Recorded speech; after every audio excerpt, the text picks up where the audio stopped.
पहले तो basic basic पूछ लेता हूँ, मतलब माहौल जानने के लिए क्या है क्या नहीं क्लास का किस हिसाब से है। तो सबसे पहली चीज़, डिफरेंशिएशन किसे किसे आता है, ठीक है, और इंटीग्रेशन मतलब उस लेवल का नहीं, थोड़ा बहुत, ठीक है। बायो बैकग्राउंड वाले हाथ खड़ा करना एक बार, माइक में यहाँ तो दिखा रहा है, आवाज़ आ रही है ना, हेलो हेलो बोलने के बाद, हेलो हेलो, ठीक है ना।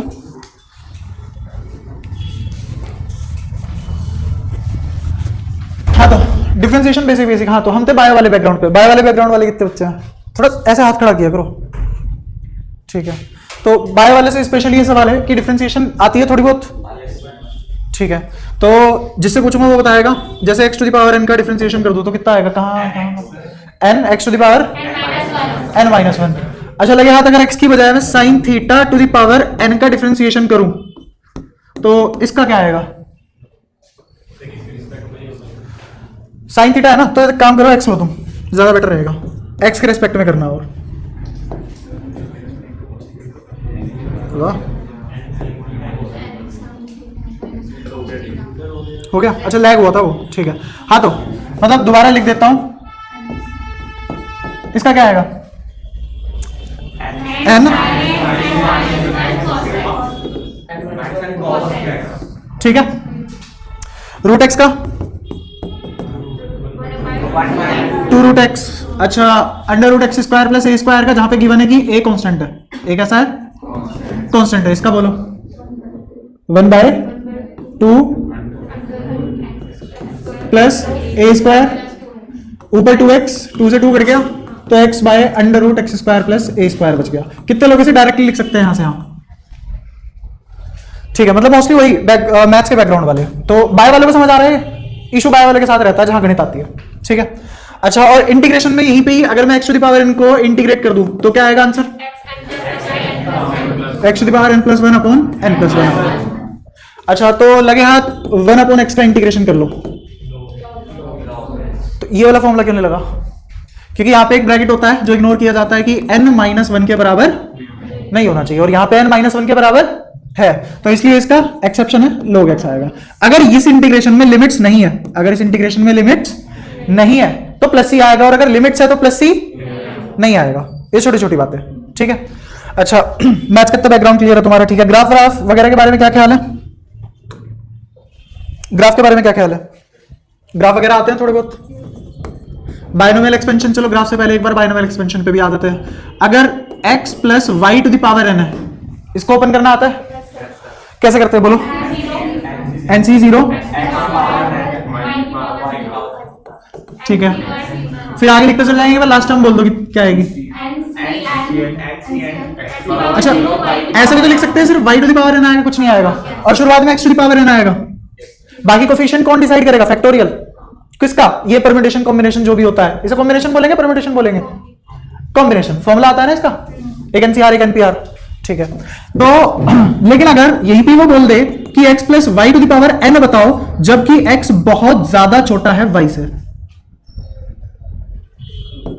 इसे क्या, ये तो था बाइनोमियल थ्योरम, और जो अब करा रहा हूं वो है बाइनोमियल एप्रोक्सीमेशन। तो इसमें क्या होता है पहले बता देता हूं फिर समझा देता हूं। इसमें होगा x n प्लस y, जो बहुत छोटा वेरिएबल होता है ना, पावर उसके साथ मल्टीप्लाई हो जाती है, ठीक है। लेकिन ये बहुत ही रफ एप्रोक्सीमेशन है, बहुत ज्यादा रफ। इसको थोड़ा सा फाइन करने के लिए हम एक कोफिशिएंट को 1 एक टर्म को 1 बना देते हैं। जैसे मान लो ये x प्लस वाई है, तो इसमें क्या करेंगे, इसमें y को 1 बना देंगे। कैसे बना सकते हैं y को 1, x बाय y और कॉमन लेंगे, तो y to the power n बाहर है और n यहां पे है। ये बहुत ही ज्यादा रिफाइंड अप्रोक्सीमेशन और ये बहुत ही ज्यादा रफ अप्रोक्सीमेशन है। अगर आंसर में डिफरेंस बहुत बहुत ज्यादा ऑप्शन में, क्योंकि कॉम्पिटिटिव एग्जाम है, चाहे सीयूईटी हो तुम्हारा, चाहे नीट हो, चाहे मेंस हो, चाहिए हो, तो अगर बहुत ज्यादा गैप है आंसर्स में तो रफ अप्रोक्सीमेशन भी चल जाएगा। लेकिन अगर बहुत ज्यादा गैप नहीं है तो फिर तुम्हें यही लगाना पड़ेगा, एक को 1 बनाना ही पड़ेगा, ठीक है। अब जब 1 बना लेंगे तो बाइनोमियल एप्रोक्सीमेशन कैसे काम करेगा, 1 plus n x by y, ठीक है। क्योंकि बहुत तेज करना है, मैंने एक ही चीज ऐसी उठाई जिसमें सारी वेरिएशन इंक्लूड हो गई, बहुत लेटर लिया। तो ये वाली चीज भी समझ आई, यार कोई परेशानी, अभी से समझाने की कोशिश करता हूं। सपोज करो x to the power x plus y का स्क्वायर अगर मैं निकालूं तो कितना आएगा, x square plus 2xy plus y square आ जाएगा, ज्यादा कोई परेशानी नहीं होनी चाहिए। अब मैं बोलूं कि y की जगह 1 ले लो तो आंसर कितना आएगा, x² + 2x + 1। अब मैं बोल रहा हूं कि मेरा x 1 से बहुत छोटा है, तो जब भी कोई नंबर 1 से छोटा होता है, जब उसके स्क्वायर करते हैं या क्यूब करते हैं तो क्वांटिटी बढ़ जाती है, घट जाती है, और भी ज्यादा घट जाती है। तो अगर ये 1 से छोटा है तो इसका स्क्वायर और छोटा हो जाएगा ना, इतना छोटा कि ये नेग्लेक्ट हो जाएगा। अगर ये नेग्लेक्ट हो गया तो ये किसके बराबर आ गया, 2x + 1। तो ऐसे फील नहीं हो रही कि अगर 1 + x⁴ लिखूं तो ये 1 + 2x आ जाएगा, ये जो पावर थी ये इसके बगल में आ गई। अगर क्यूब में करोगे तो x + y का होल क्यूब अगर तुम लिखोगे तो x³ + 3x² y + 3y² x + y³, जिसमें से अगर तुम y की वैल्यू 1 रख दोगे तो क्या बन जाएगा, x³ + x² + x + 1, यही बनेगा। 3 कहां गए, 3 भी तो आएंगे ना बीच वाली 2 टर्म पे, ठीक है। तो अगर x + 1 की क्यूब लिखी जाए और बोल दिया जाए कि 1x बहुत छोटा है 1 से, तो ये क्या देगा मेरे को एज आंसर, 1 + 3x नहीं है कि ना, तो x³ + 3x² + 1 कर देंगे। ये और ये तो नेग्लेक्ट हो जाएंगे क्योंकि स्क्वायर और क्यूब अगर 1 से छोटे नंबर का करोगे और भी छोटा हो जाएगा ना, तो बचा क्या सर, ये बाइनोमियल अप्रोक्सीमेशन। और थ्योरम, ये थ्योरम इतनी काम नहीं आएगी, बाइनोमियल अप्रोक्सीमेशन ज्यादा काम आएगा तुम्हारा, ठीक है। इसमें भी कोई दिक्कत, पक्का, ठीक है। अब ग्राफ पे आते हैं। ग्राफ पे अगर छोटी छोटी बात करें, ज्यादा कॉम्प्लेक्सिटी में ना जाए, तो एक एक्स एक्सिस होगा, एक वाई एक्सिस होगा। एक्स पे हमेशा कौन सी क्वांटिटीज प्लॉट होती है, कौन सी, इंडिपेंडेंट। किस किस को पता है कि वाई एक्सिस पे इंडिपेंडेंट क्वांटिटी प्लॉट होती है, या फिर किसको गलत लग रहा हो, किसी ने पहली बार सुना हो। अच्छा, फर्क पता है इंडिपेंडेंट और डिपेंडेंट वेरिएबल में, एक होते हैं इंडिपेंडेंट वेरिएबल, एक होते हैं डिपेंडेंट वेरिएबल। सबसे पहले तो मुझे 3 चीजों में फर्क बताओ, कांस्टेंट, आर्बिट्ररी कांस्टेंट और वेरिएबल। इन तीनों में फर्क किसी को बताओ, कोई तो हो, चलो मैं बताता हूं फटाफट। कांस्टेंट जिसकी वैल्यू नहीं बदलती, के है तो के है, के है तो के है, गलत है, बतानी पड़ेगी, नहीं बदलती है तो 5 होगी या 6 होगी या 7 होगी, 7 है तो 7 ही रहेगी जीवन भर, 6 है तो 6 रहेगी जीवन भर, √3 है तो √3 रहेगी जीवन भर। तुम्हें पता है उसकी फेस वैल्यू भी हिडन नहीं है वो, और वो बदलेगी भी नहीं, ये दोनों बातें पता है तो वो क्या चीज है, ठीक है।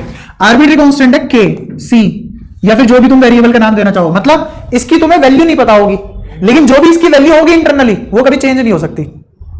ये ऐसा कांस्टेंट है जिसकी वैल्यू नहीं पता लेकिन कांस्टेंट है, जो भी वैल्यू होगी वो कभी बदलेगी नहीं, अपनी मर्जी से कुछ भी होती रहे, एक बार जो हो गई वही रह गई, ठीक है। जैसे के है, के को रब किया, स्क्रैच किया, स्क्रैच करने के पीछे के पीछे 5 निकल गया, अब कभी भी 5 के अलावा के कुछ और नहीं हो सकता, ठीक है। वेरिएबल, इसकी वैल्यू अगर आज 1 है तो कोई भी नहीं माननी है, कल को 2 भी हो सकती है, परसों को 15 भी हो सकती है, कुछ भी हो सकती है, इसकी वैल्यू बदलती रहती है। तो फर्क पता लगा कांस्टेंट, आर्बिट्ररी कांस्टेंट और वेरिएबल के बीच, ज्यादा कोई परेशानी। अब वेरिएबल 2 टाइप के होते हैं खुद, वेरिएबल 2 टाइप के कैसे, एक इंडिपेंडेंट और दूसरे डिपेंडेंट। नाम से ही पता लग रहा है इंडिपेंडेंट वो जो आजाद है, डिपेंडेंट वो जो डिपेंड कर रहे हैं किसी चीज पे, ठीक है। एक बहुत ही ऐसा बहुत ही बिल्कुल ही मिट्टी में गिरा हुआ एग्जांपल, जैसे x = 5 लिखा मैंने, जैसे x = 5 लिखा और अगली लाइन में 5 = x लिखा, तुम्हें फील आती है कि ये किताब से लिखा हुआ है, ये बंदे ने अपनी मर्जी से लिख दिया है ना, ये किताब में लिखा हुआ मिलता है, ये किताब में कभी भी लिखा हुआ नहीं मिलता। इसका मतलब गलत है नीचे वाला, नहीं, वो भी सही है लेकिन वो इंटरप्रेट करने के हिसाब से सही है, रिटन लैंग्वेज में वो सही नहीं है, ठीक है। क्योंकि होता क्या है ना, रूल ये है, जैसे वो होता है ना कि 1 किलो, ऐसा यूनिट में मतलब ये होता है कि 1 किलो मानते हैं स्टैंडर्ड यूनिट वेट मेजर करने की, तो किसी को कोई ऑब्जेक्शन नहीं है, all over the globe 1 kilo मतलब जो होता है वही होता है, उसको कोई नहीं बदलता, स्टैंडर्ड है ताकि कंफ्यूजन ना रहे मेजरमेंट में। तो ऐसे ही एक नोटेशन है इस टाइप की कि जिसमें पूरे ऑल ओवर द ग्लोब किसी भी मैथमेटिशियन या फिजिशियन तो तुम्हारे यहां होता है, फिजिसिस्ट को कोई भी प्रॉब्लम ना हो, कोई कंफ्यूजन ना हो। तो इसलिए एक नोटेशन बनाएगी, राइट साइड में हमेशा इंडिपेंडेंट क्वांटिटी आएगी और लेफ्ट साइड में हमेशा डिपेंडेंट क्वांटिटी आएगी। इसका मतलब समझाता हूं क्या है। जैसे x = 5 लिया, अगर मैं x की जगह y ले लूं तो भी तो राइट हैंड साइड में 5 ही रहेगा, वो तो नहीं बदल सकता ना। अगर मैं यहां पे z ले लूं तो भी राइट हैंड साइड वाला 5 ही रहेगा ना। क्या इधर भी चीजें चेंज होने पे राइट हैंड साइड वाली चीजें चेंज हो रही है? अब x = 5 था, मैंने 5 को काट के 6 कर दिया, क्या x भी 6 हो गया? 6 को काट के 7 कर दिया, क्या x भी 7 हो गया? लेफ्ट हैंड वाली तो बदलती है राइट बदलने पे, लेकिन लेफ्ट हैंड वाली बदलने पे राइट हैंड नहीं बदलती। तो इसका मतलब कौन इंडिपेंडेंट कौन डिपेंडेंट बताने की जरूरत नहीं पड़ती। अब इसमें एक और खास चीज होती है, अगर मैं इस 5 को इसके नीचे ले आऊं तो ये 1 के बराबर हो जाएगा। इसमें बहुत सारी खास बात हो गई, इसमें इतनी सारी खास बात होगी, पूरी फिजिक्स और मैथ्स का बेस इसी इक्वेशन से बनाया जा सकता है। बताता हूं कैसे। ये तो इंडिपेंडेंट था ना, और ये डिपेंडेंट था, तो हमें एक और चीज पता लगी, डिनोमिनेटर में हमेशा कौन सी क्वांटिटी आएगी और न्यूमरेटर में। अगर ऐसा है तो इसका मतलब नीचे वाले में कितने चेंज की वजह से ऊपर वाले में कितना चेंज आएगा, यही बोलना चाह रहा है।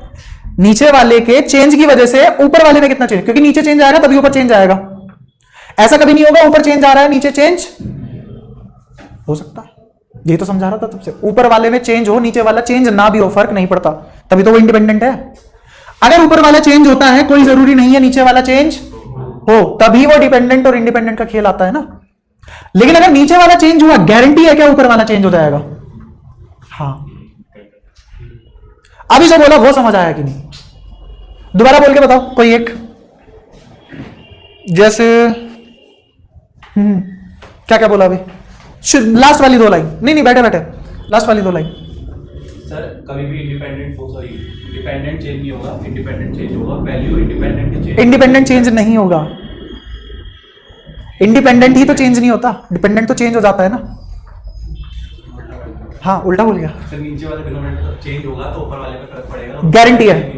और अगर ऊपर वाला चेंज हुआ तो कोई गारंटी नहीं है नीचे वाला चेंज हो, ठीक है। तो इसलिए नीचे वाले में क्या आएगा? इंडिपेंडेंट, डिनोमिनेटर में इंडिपेंडेंट और न्यूमरेटर में डिपेंडेंट। और एक्स एक्सिस पे हमेशा डिनोमिनेटर आएगा मतलब, और वाई एक्सिस पे न्यूमरेटर आएगा मतलब, ठीक है। यहां तक कोई परेशानी? पक्का। अब अपनी सहूलियत के हिसाब से हम किसी को भी डिपेंडेंट बना सकते हैं और किसी को भी, ये भी एक अलग तरीका का खेल है। लेकिन अगर तुम्हें कोई ऐसे 2 फिक्स पैरामीटर मिले जिसमें तुम्हें गारंटीड पता है कौन किस पे डिपेंड करता है, तो तुम अपने आप एक्स और वाई पे रख पाओगे उसे, ठीक है। जैसे दोनों के एग्जांपल देता हूं।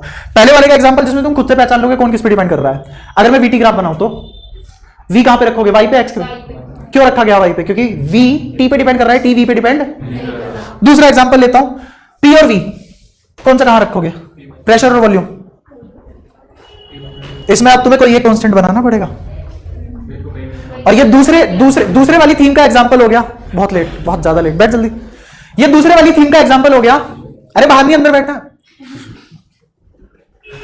दूसरे वाली थीम का एग्जांपल कि प्रेशर और वॉल्यूम जब तुम्हें दिए जाए तो किसी एक को कांस्टेंट अपनी मर्जी से बना सकते हैं, और उसी के टुकड़े करते हुए 3 लॉ बन जाते हैं अपने थर्मोडायनेमिक्स में, ठीक है। थर्मोडायनेमिक्स के नहीं बोलो चार्ल्स लॉ, डाल्टन्स लॉ, ये सब, ठीक है। खैर, तो ये वाली थ्योरी समझ आई डिपेंडेंट इंडिपेंडेंट की। अब इसमें ये भी बोला मैंने कि डिनोमिनेटर में कितने चेंज की वजह से न्यूमरेटर में कितना चेंज आएगा, क्या उसको dy by dx बोल सकते हैं? अच्छा, ये dy by dx मतलब y by x, मतलब y by x मतलब परपेंडिकुलर अपॉन बेस, मतलब परपेंडिकुलर अपॉन बेस मतलब tan थीटा। tan थीटा बोले तो टेंजेंट, टेंजेंट बोले तो वो लाइन जो किसी कर्व को सिर्फ और सिर्फ एक सिंगल पॉइंट पे टच करके जाए। तो इसका मतलब differentiation, tangent, tan theta, perpendicular upon base, y by x सब सेम ही चीज है, ठीक है। एक और चीज, अब टेंजेंट किसी भी पॉइंट पे उसकी डायरेक्शन बताती है, किसी भी पॉइंट पे टेंजेंट उसकी डायरेक्शन बताती है। जैसे मान लो कि ये कोई भी कर्वीलिनियर चीज है, मान लो ये कोई भी कर्वीलिनियर चीज है और ये टेंजेंट है इस पॉइंट पे, तो अगर इस पॉइंट पे कोई, यहां पे कोई ड्रॉप गिरी तो वो किधर जाएगी? नीचे की तरफ। अब ये पैन हटा दिया, अगर यहां पे ड्रॉप गिरती तो वो इसी डायरेक्शन के लोग जाती। ये कौन बताता है? टेंजेंट। तो टेंजेंट क्या बताती है?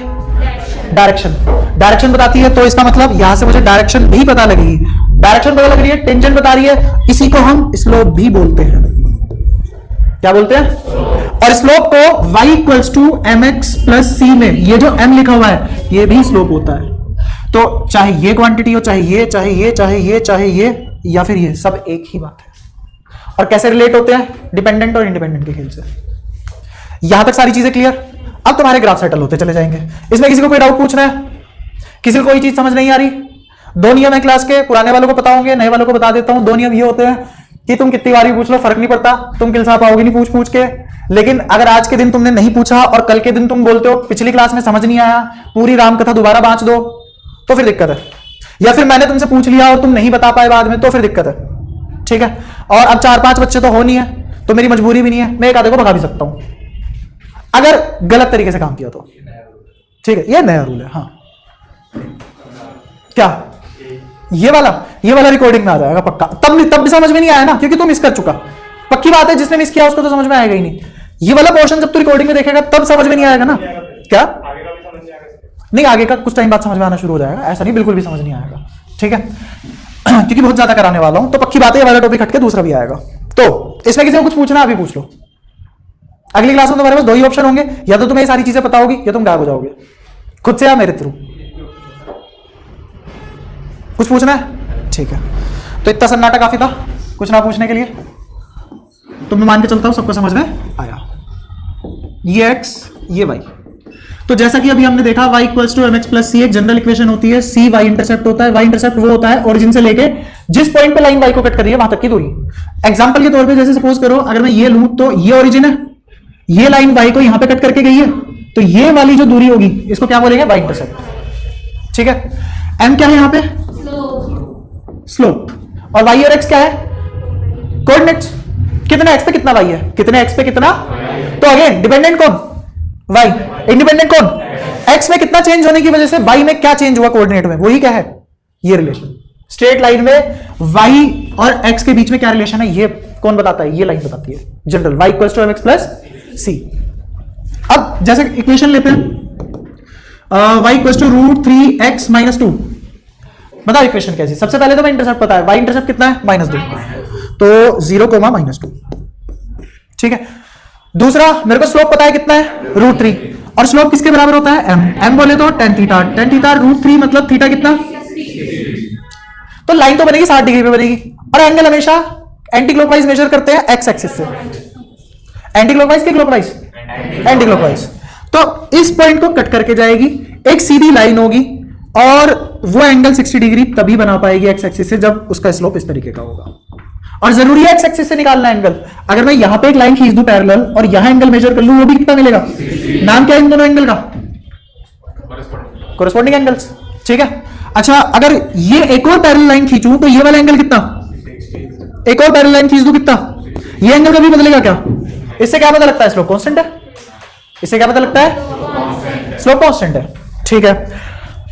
tan थीटा के ऊपर थोड़ी छोटी छोटी बातें कर लेते हैं। अगर tan थीटा की बात की जाए तो अगर थीटा 90 से छोटा है, थीटा 90 से छोटा है, और अगर मैं थीटा बढ़ाऊं तो tan थीटा कैसा रहेगा? बढ़ेगा घटेगा? नेचर कैसा होगा? एंगल बढ़ने पे 0 से 90 के बीच एंगल बढ़ने पे tan थीटा बढ़ता है। अच्छा और नेचर कैसा होगा? पॉजिटिव या नेगेटिव? पॉजिटिव। अगर tan थीटा में थीटा 90 से बड़ा है, 180 से छोटा है, 180 से छोटा है, तो थीटा बढ़ाने पे tan थीटा डिक्रीज होगा, वापस आएगा, सर्कुलर मोशन। ये वाला फंडा पड़ा हुआ है ना बेसिक ट्रिग्नोमेट्री में। यहां पे सारे पॉजिटिव, यहां पे साइन, यहां पे tan, यहां पे cos, और इनके काउंटर पार्ट भी पॉजिटिव होंगे। भाई अगर x पॉजिटिव है तो कभी 1/x को नेगेटिव नहीं बना सकते। तो इसका मतलब और कौन कौन पॉजिटिव हुआ? अगर साइन पॉजिटिव है तो sec इधर, cot इधर, ठीक है। और इसमें तुम्हें ये भी पता होगा कौन सा एंगल कैसे खेलते हैं। यहां से यहां तक बढ़ रही है चीजें, यहां से यहां तक घट रही है चीजें, यहां से यहां तक फिर बढ़ रही है, यहां से यहां तक फिर घट रही है, ठीक है। अगर tan की बात करें, सिर्फ tan की बात की है मैंने, कभी cos चिपकाने लगो इधर, cos में उल्टा होगा, ठीक है। तो क्योंकि cos में x डोमिनेट करता है, खैर उतनी डिटेल में नहीं जा रहे, वो गणित का पार्ट है। यहां पे कैसा होगा? नेगेटिव होगा। तो ये स्लोप पॉजिटिव है कि नेगेटिव है? पॉजिटिव है। अच्छा क्या मैं इस इक्वेशन को देखते ही ये वाली लाइन ड्रॉ कर सकता हूं? इस कोऑर्डिनेट के नाम भी बता सकते हो क्या? x एक्सिस पे y कितना होता है? 0। तो पक्की बात है कुछ कोमा 0 होगा। अगर y 0 है तो रख दो ना इस वाली इक्वेशन में y 0, तो √3x माइनस 2, तो x कितना आएगा? 2/√3, वो भी प्लस का, तो वही तो है x। y 0 पे x कितना है? 2/, तो इसके कोऑर्डिनेट भी आ गए, यहाँ के कोऑर्डिनेट आ गए, तुम्हें एंगल पता लग गया, स्लोप पता लग गया, सारी चीजें तो पता है उसके बारे में। अब ये वाला खेल खेलने की जरूरत नहीं है। यहाँ x लो, यहाँ y लो, वैल्यू लेते रहो, खेलते रहो, फिर आधे घंटे में लाइन चिपकाओ, उतना टाइम नहीं होता। उतने तो 4 क्वेश्चन कर लेगा अगले वाला, ठीक है। अच्छा ये तो था इक्वेशन से ग्राफ बनाना। इक्वेशन से ग्राफ से इक्वेशन लिख सकते हैं क्या? जैसे एक ग्राफ अगर बना दूं,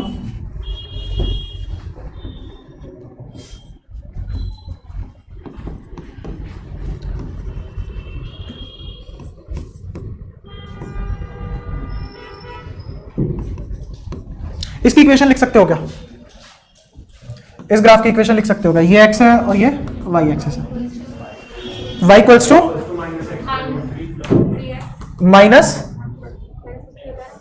माइनस चलो जो भी यहां की वैल्यू निकलवा दूंगा मैं तुमसे, x प्लस 5। अब यहां की वैल्यू क्या होगी? tan 120 degree. tan 120 कैसे निकालते हैं? अब कौन था? अच्छा बढ़िया, घड़ी देखनी आती है ना? पक्का? अच्छा बस इतना ही पता करना था मेरे को, बाकी तो समझदार ही। अच्छा tan 120 की वैल्यू मान लो मैं 60 डिग्री पे आ गया, 60 डिग्री जहां पे 90 डिग्री और चल गया, कितने एंगल पे पहुंच गया? 120 पे पहुंच गया ना, शुरुआत से लेके 60 पे था, 150 हो गया, तो इसको 30 लो फिर, 120 पे पहुंचना है ना। हाँ तो इसको 30 लिया और 90 और गया, कहां पे हूं अब? 120 पे है।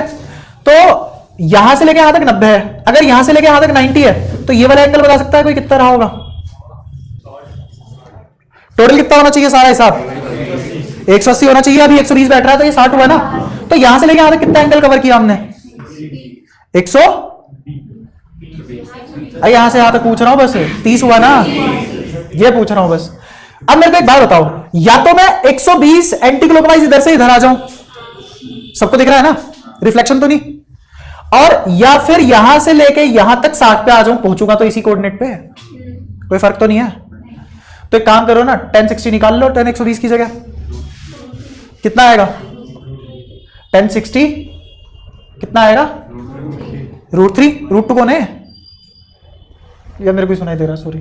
तो tan 60 √3, बस माइनस और लगा देना, माइनस के लगाया क्योंकि सेकंड क्वाड्रेंट में चीजें पड़ रही है, ठीक है। तो यहां पे क्या आ जाएगा? √3, बस माइनस हम ऑलरेडी लगा चुके हैं, ठीक है। तो क्या किसी भी इक्वेशन, सॉरी किसी भी ग्राफ से इक्वेशन बना सकते हो और किसी भी इक्वेशन से ग्राफ बना सकते हो। तो स्ट्रेट लाइन में तो मेरे ख्याल से दिक्कत नहीं होनी चाहिए। जैसे अगर कोई हरकतें कर दे, y इक्वल्स टू x का ग्राफ बनाओ, तो सभी बताया ये ऐसे जाएगा, एंगल 45 डिग्री होगा, फलाना ढंग का होगा।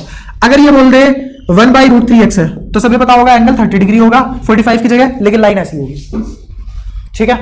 इसमें कोई परेशानी? पक्का?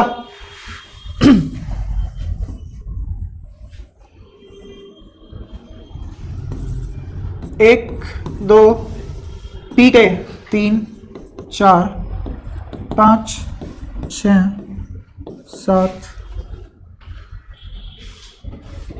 8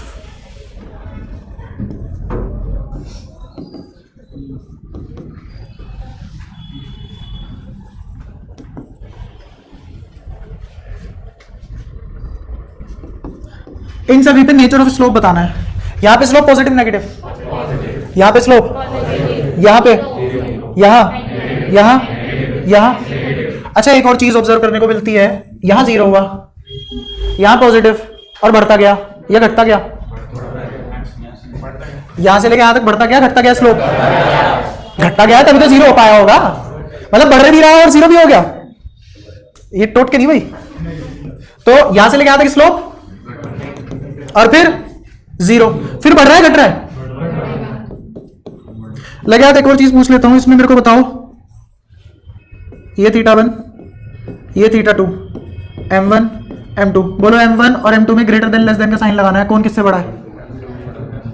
m2 बड़ा है m1 से, यही दो लाइन इधर बन जाती। अब बताओ m1 m2 तो ले लिया ना, m3 m4 ले लो, m4 बड़ा है m3 बड़ा है? m4 बड़ा है। तुम्हें लगता है ये जितना बढ़ेगा उतना घटेगा? अब तुम 90 से 180 के बीच में आ चुके हो बे, सपने से बाहर आओ। मेरे को बताओ ये वाला एंगल छोटा है या ये वाला एंगल छोटा है? मतलब अगर मैं θ3 और θ4 की बात करूं, कौन सा θ3 और θ4 में विच वन इज ग्रेटर? θ4 ज्यादा बड़ा है, लेकिन ये एंगल 90 से 100 बीच में भी तो है। 90 से 180 के बीच में अगर पड़ रहा है तो एंगल बढ़ाने से tan θ घटता है, तो किसका स्लोप ज्यादा हुआ? अरे m3 का ज्यादा हुआ ना। दूसरा बैठ के देख लिया करो, इमेजिन करो खुद को, और इस पे बिठाओ और इस पे बिठाओ, किस पे ज्यादा तेज फिसलोगे, 3 पे 4 पे? तो वो फिसलना ही तो स्लोप है। जिस पे ज्यादा तेज फिसलोगे उसका स्लोप ज्यादा। अगर tan थीटा समझ में नहीं आता तो ऐसे कर सकते हो, ठीक है। ऐसी अगर मैं इधर दो लाइन खींच दूं इस तरीके से और इसको बोल दूं M5 इसको बोल लो और M6 इसको बोल लो।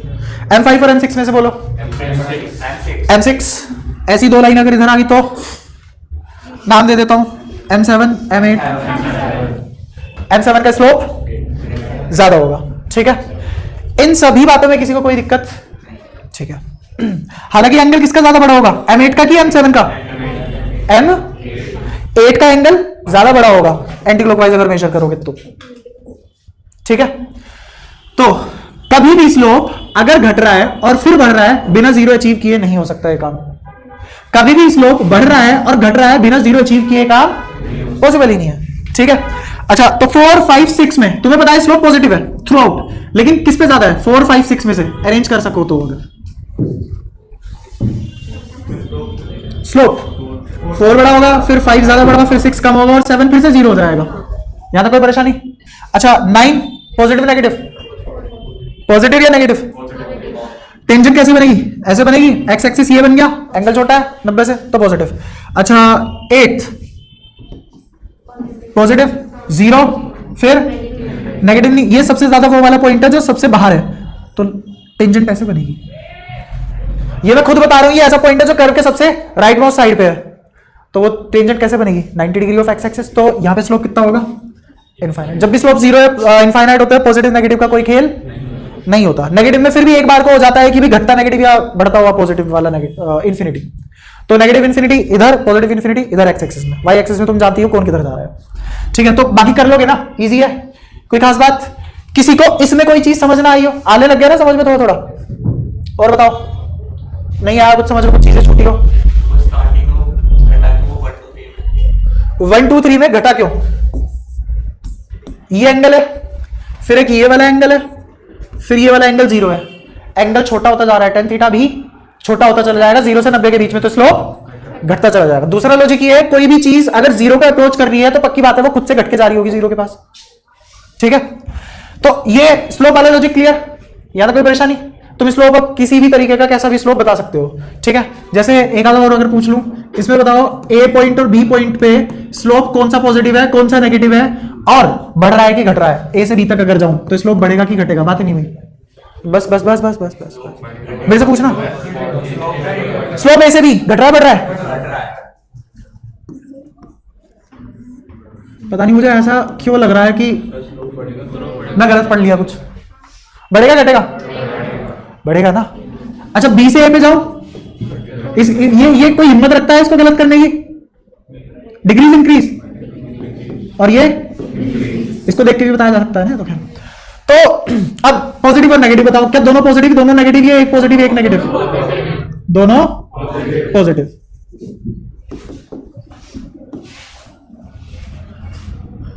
इसमें बताओ, ये पॉइंट ए है, ये पॉइंट ए बी है, वही चारों बातें बताओ।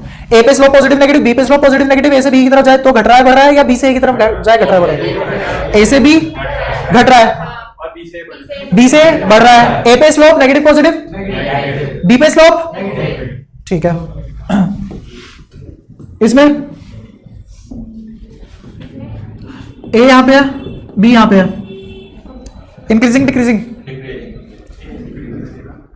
डिक्रीजिंग। और बी से ए पे जाने पे इंक्रीजिंग। ए पे और बी पे दोनों पे ही पॉजिटिव, दोनों पे ही। अच्छा, अगर इस तरीके से बना दी जाए चीजें, ये वाली वेरिएशन होगी, ये वाली वेरिएशन होगी, ये वाली वेरिएशन होगी, और ये वाली वेरिएशन, इसमें भी कर लोगे? पता लग जाएगा सारी चीजों का, पक्का? तो स्लोप को लेके अब किसी में कोई कुछ दिक्कत रह गई हो? बहुत काम की चीज है, बहुत शॉर्टकट बनवाऊंगा इससे, कुछ रहा तो नहीं? ठीक है।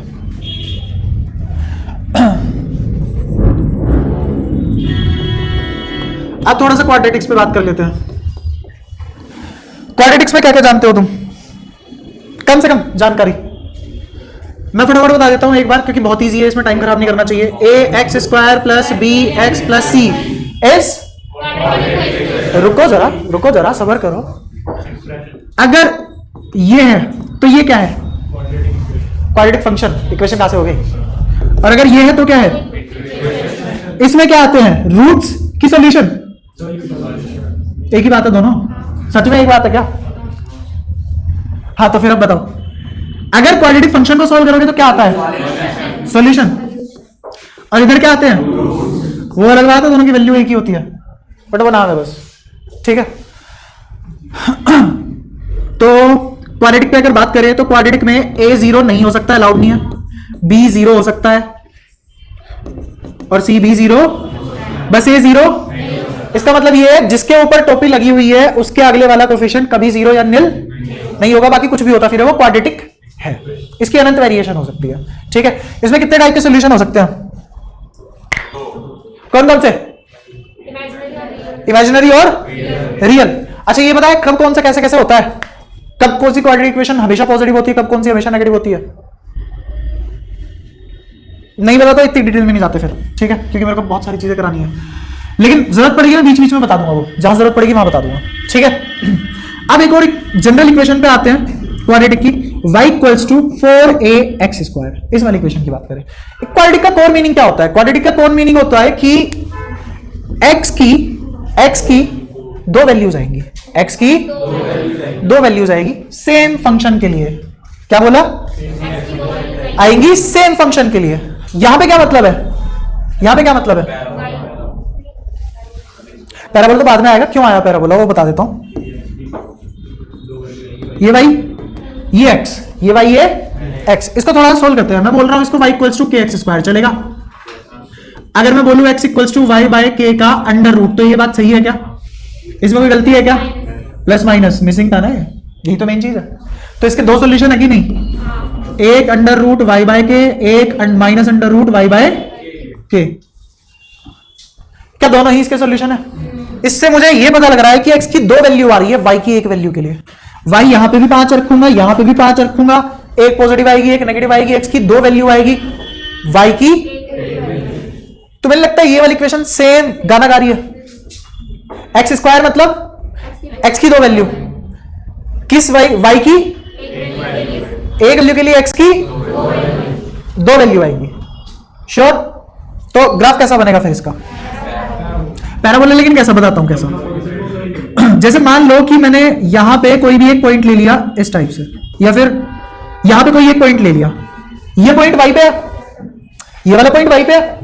इस y की वैल्यू के लिए एक तो माइनस x आएगी वैल्यू, एक प्लस x आएगी वैल्यू, और यहां पे y कोमा, और यहां पे क्या y सेम है और x की दो वैल्यू आ गई।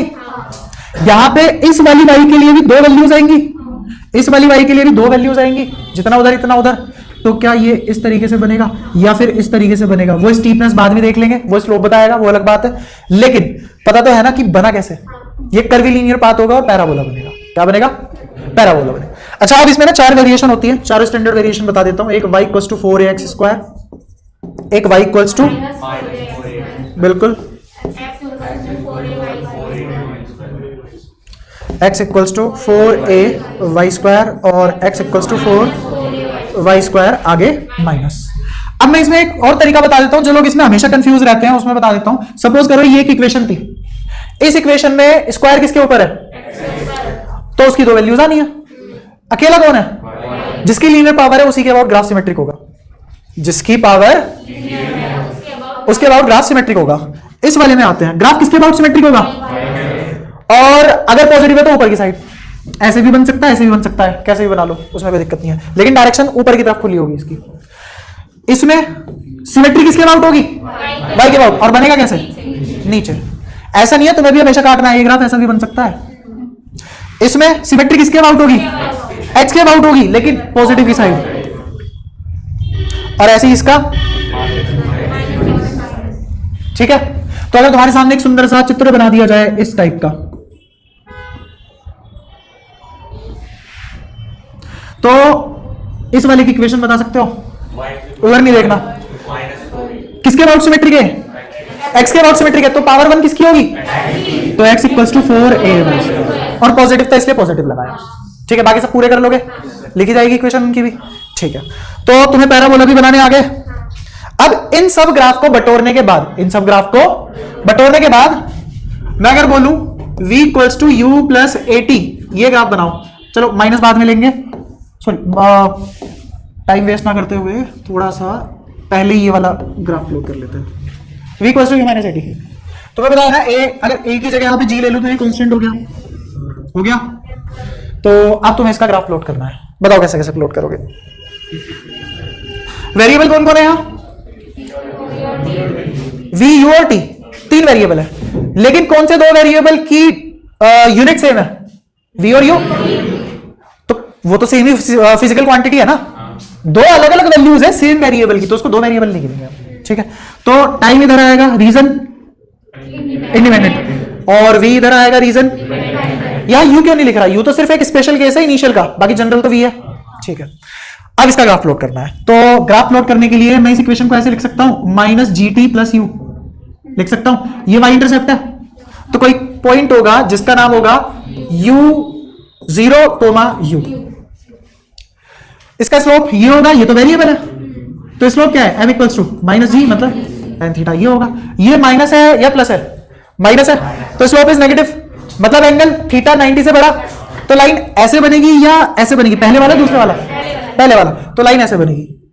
ये वाला कोऑर्डिनेट निकाल सकते हो क्या? यहां पे y कितना होगा? 0। इस इक्वेशन में v की जगह क्या रख दोगे?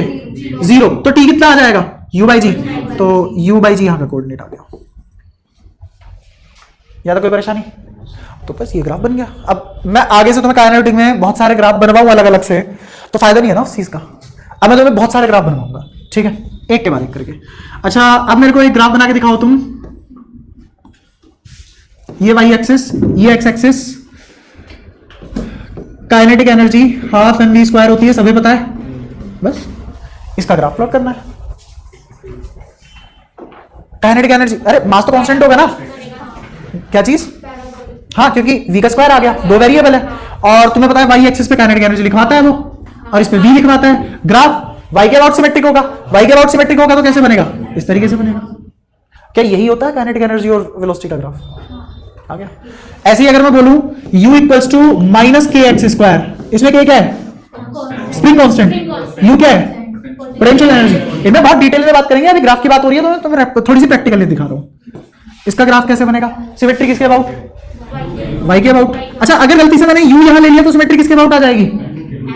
x के अबाउट। अब इसका ग्राफ कैसे बनेगा? और तुमने देखा भी होगा जब एनर्जी ऑसिलेट होती है, ये वाली लाइन भूल जाओ, अगर मैं यहां ओरिजिन प्लॉट कर दूं तो तुम पहचान पाओगे कौन सा काइनेटिक का है, कौन सा पोटेंशियल का है। ये वाला किसका है? पोटेंशियल। और ये वाला किसका? सिंपल। ठीक है, तो हम यहां तक के ग्राफ इंटरप्रेट कर सकते हैं थोड़ी सी मैथ्स पढ़ के, बस ज्यादा भी नहीं पढ़ी है हमने।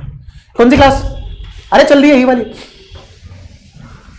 बता यार, बच्चे नहीं आ रहे, हद होगी। खैर, ये चीज समझ आई।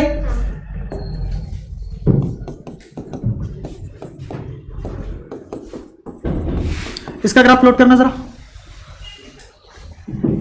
या सारी होशियारी दिख जाएगी। कितने कितने हो तुम? क्या चीज? h height, maximum height achieved by particle by external factor और internal factor. Success doesn't come to you, go it. वहां बड़ी जल्दी ध्यान गया, इधर देखो। बिना पेन पेपर के जो बैठा है ना,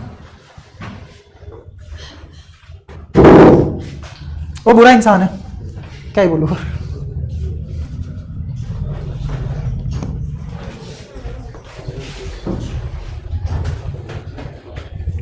और इतना टाइम नहीं लेना कि टाइम पास करो कि चलो ठीक है यहीं तक ही करेंगे आज, अब तो नहीं है मूड पढ़ने का, आधा घंटा वेस्ट करते हैं। आज बहुत आगे तक कराऊंगा। हाँ, उससे नहीं, वो थोड़ा अलग तरीके से कराऊंगा ना, ऐसे थोड़ी ना यार, तुम्हें जैसे पढ़ाया ऐसे बार बार नहीं पढ़ा सकता ना, थोड़ा तो तरीका चेंज करूंगा ना, मैं खुद ही बोर हो जाऊंगा, ये भी बोर हो जाएंगे, ये तो वैसे ही हो रहे हैं बोर। ये देख बात करने लग गए, इसे कहते हैं बोर होना। बोर ना हो रहे होते बात करते हैं आपस में।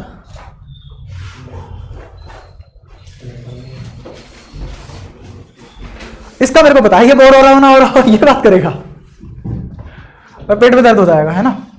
तुम दोनों को समझ तो आ रहा है ना, पक्का?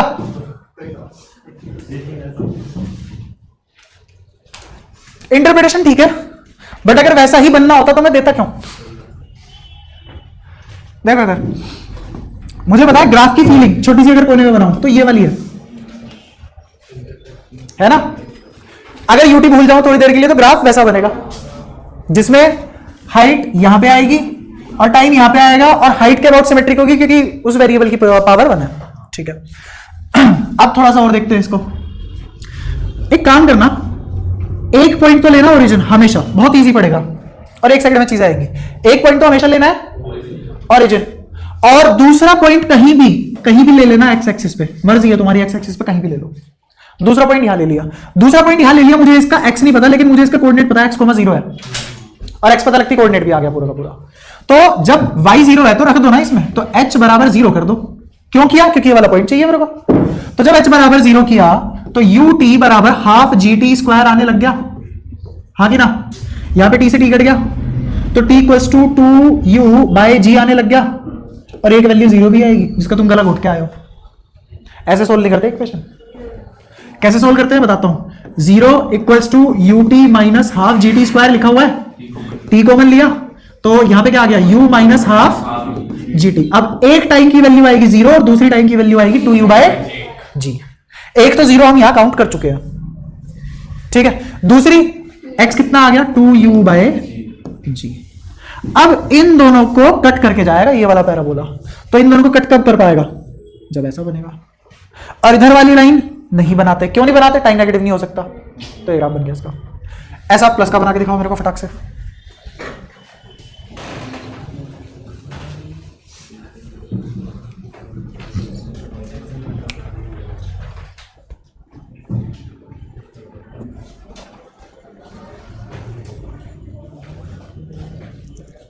ये काइनेमेटिक्स से चल रही है तुम्हारी, कभी घर जाके रो दो कि मैथ्स पढ़ा दी सारी।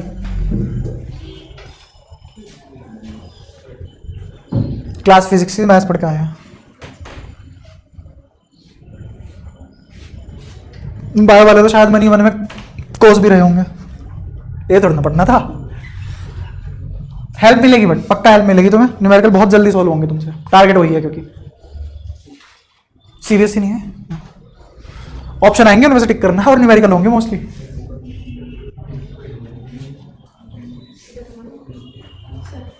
हो गया? ज्यादा खराब है क्या? अच्छा, तो घर कितनी दूर है?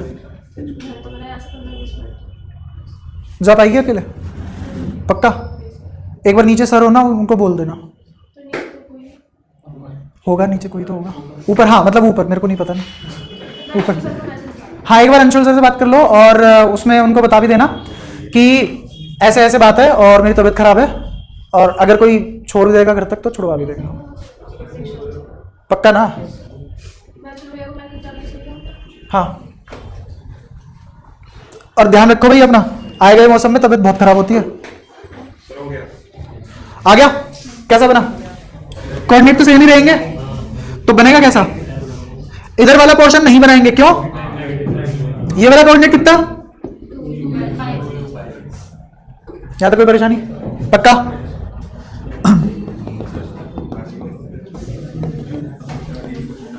Plot the curve between x and y। Plot the curve between x and y। Recording मजबूरी में मिलेगी, ऐसे नहीं है रिकॉर्डिंग मिल जाएगी ऐसी कि यहां पे भी बैठे हो फिर भी रिकॉर्डिंग मिल रही है, तुम्हारे टाइम खराब होगा। तेरी भी तबीयत खराब है? एक मिनट, इसको दिक्कत है। हाँ, तेरी भी तबीयत खराब है, तो जब तबीयत खराब थी फिर आया क्यों? अब मन कर रहा है जाने का? सच में नहीं बैठा जा रहा क्या? अगर वो कंधा दे दे तब भी नहीं? पक्का? हाँ, तो तुम्हारी वाली क्लास हो चुकी है, लेकिन अभी 5 मिनट बाद ही वो शुरू हो जाएगा जो तुमने नहीं पढ़ा। हाँ, पंखा चला लो भाई, मेरे को थोड़ा ना पता है कहां से चलती है चीजें। एसी चला दूं, सही कह रहा है, ये चल गया भाई। जितनी चीजें मेरे को आती थी मैंने उतनी चला दी। क्या चीज? ये वाला? इधर देखो भाई, वो वाली भी मिट गई क्या?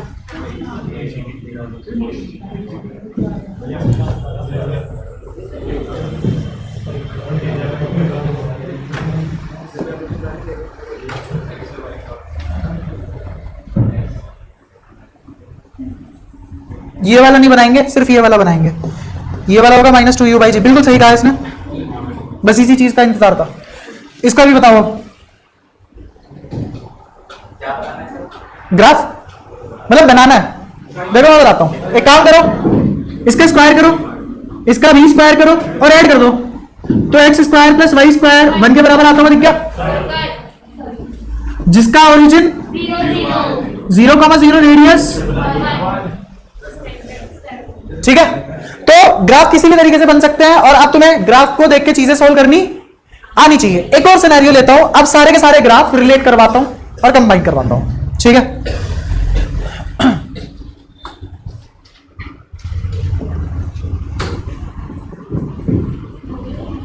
इससे पहले एक और चीज बताता हूं। अच्छा, वेलोसिटी एक्सेलरेशन के बारे में बेसिक ज्ञान तो सबको है ना। एक्सेलरेशन, वेलोसिटी और टाइम, डिस्प्लेसमेंट, डिस्टेंस, स्पीड, ये सब धीरे धीरे सबको थोड़ा थोड़ा पता है।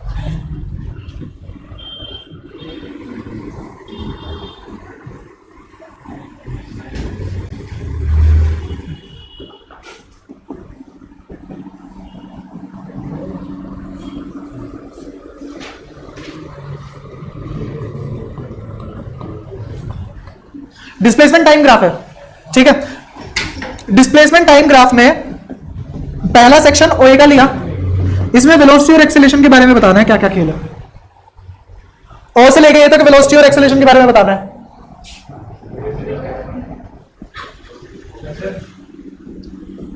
जाग गया? ओ से लेके ए तक वेलोसिटी के बारे में देखते हैं क्या है। वेलोसिटी बढ़ रही है, कैसे पता लगा वेलोसिटी बढ़ रही है? बताओ बताओ। अब आने लग गया ना, घटेगी।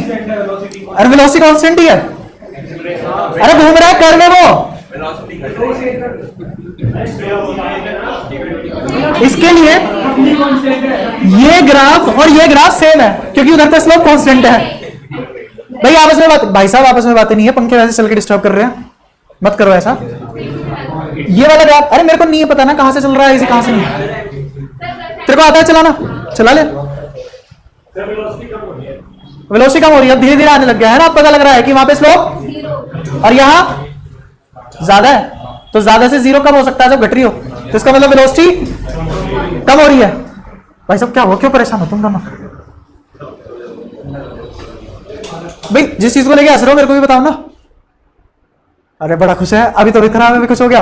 अच्छा अच्छी बात है, मतलब खुश हो, पर मेरे को भी तो बताना किस बात पे खुश हो। तुझे हम सब डिप्रेशन में नहीं लग रहे? लग रहे हैं ना?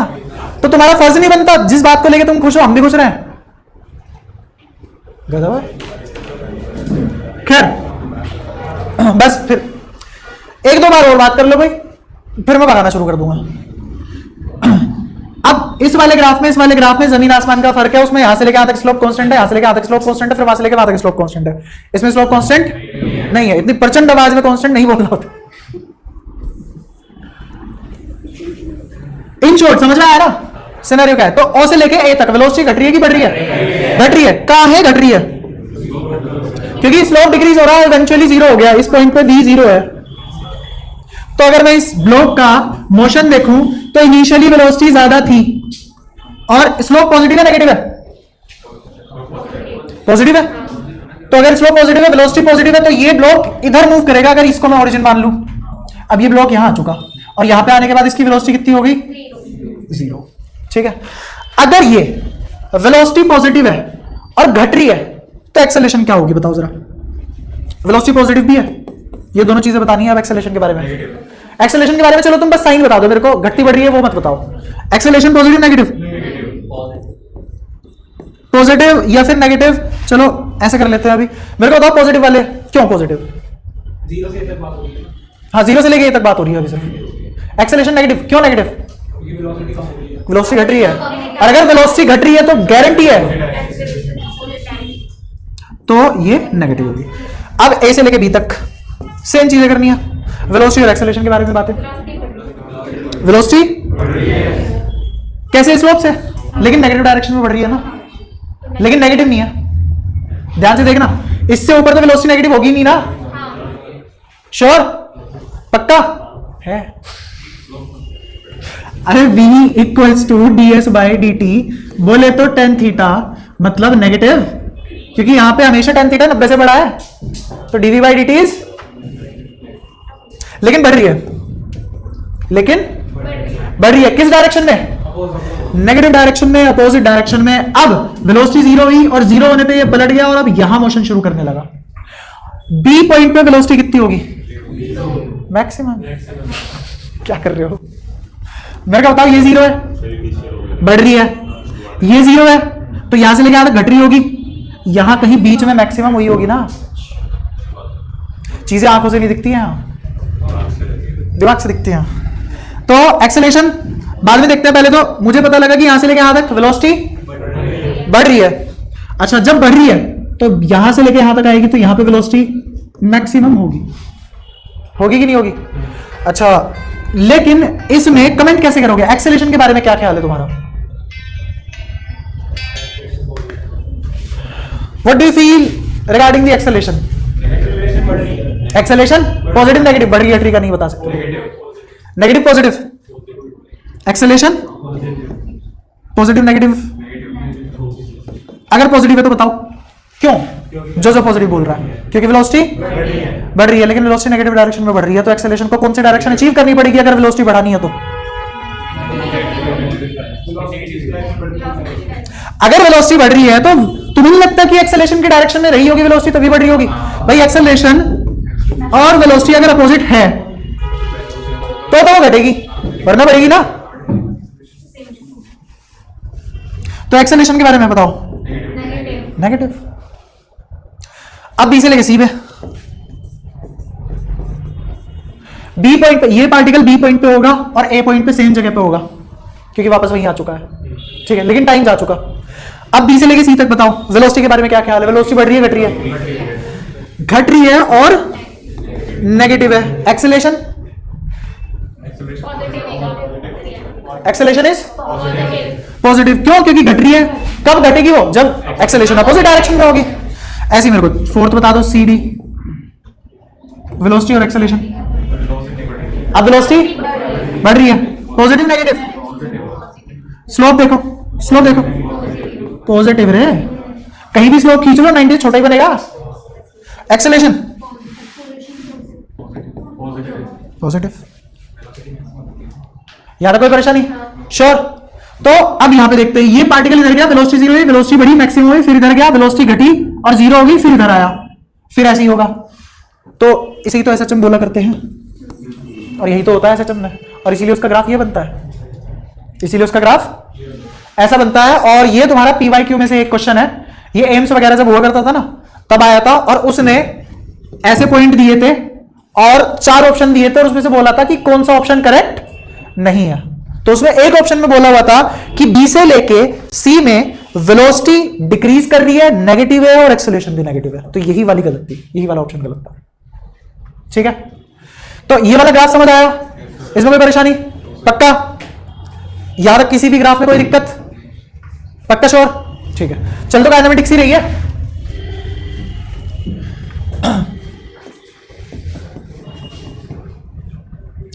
एच हाइट का टावर, ये तो मैं बड़ी कंफ्यूजन थी, दोबारा देख लो और सही से करा दूंगा। एच हाइट का टावर, इस टावर से इनिशियल यू वेलोसिटी से एक पार्टिकल ऊपर की तरफ फेंक दिया गया, बिल्कुल ऊपर की तरफ सीधा। तो पार्टिकल ऐसे ऊपर जाएगा और फिर नीचे आ जाएगा। अब बोर्ड पे ऐसे बना दूंगा तो घिसपिच हो जाएगी, तो बोर्ड पे मैं ऐसे बना रहा हूं, लेकिन ये प्रोजेक्टाइल नहीं है, ये स्ट्रेट लाइन मोशन है। कैसा है? पार्टिकल ऊपर गया और नीचे आया, एच हाइट से एज इट इज ऊपर गया, फिर यहीं पे एज इट इज नीचे आ गया, ठीक है। अब इसमें ग्राफ बनते हैं बहुत सारे। सबसे पहला ग्राफ मैं बोलूंगा कि तुम बनाओ वेलोसिटी टाइम ग्राफ, फिर उसके बाद तुम बनाओ speed time graph,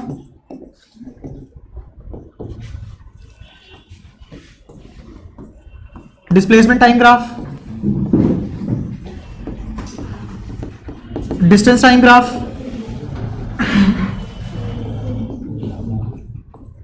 acceleration time graph. ये पांचों के पांचों ग्राफ बनाओ।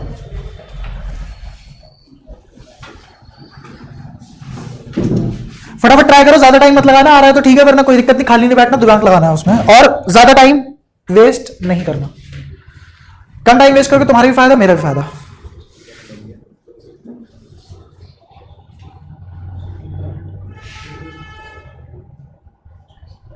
वो फोटो बंद कर देनी है, देखना नहीं है कुछ भी, जितना दिमाग में है उसी को यूज करके दोबारा से। अच्छा बायो कर रहा है,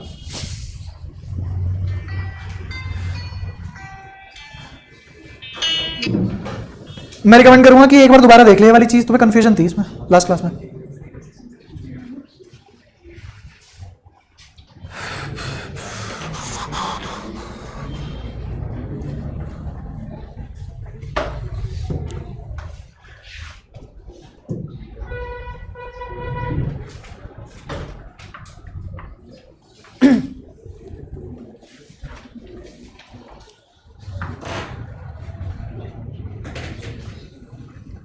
इस वाले डायग्राम को देख के तुम्हें पक्का यकीन आ गया होगा, हाँ सच में काइनेमेटिक्स पढ़ रहे हैं ना।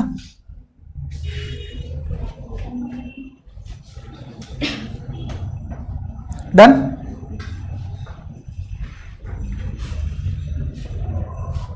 किस किस को ऐसा लग रहा है कुछ भी समझ नहीं आ रहा, पूरी क्लास हो गई? किस किस को ऐसा लग रहा है कि 100 समझ में आ गया, पूरा जितना समझाया complete?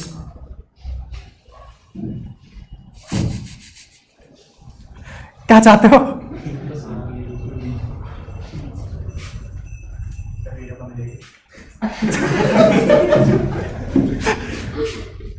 You are a good question, मिल जाएगी। ये मैं अपने लिए थोड़ी रिकॉर्ड कर रहा हूं कि खुद ही पढ़ा के यार, मेरे को रिवाइज भी तो करना होता है।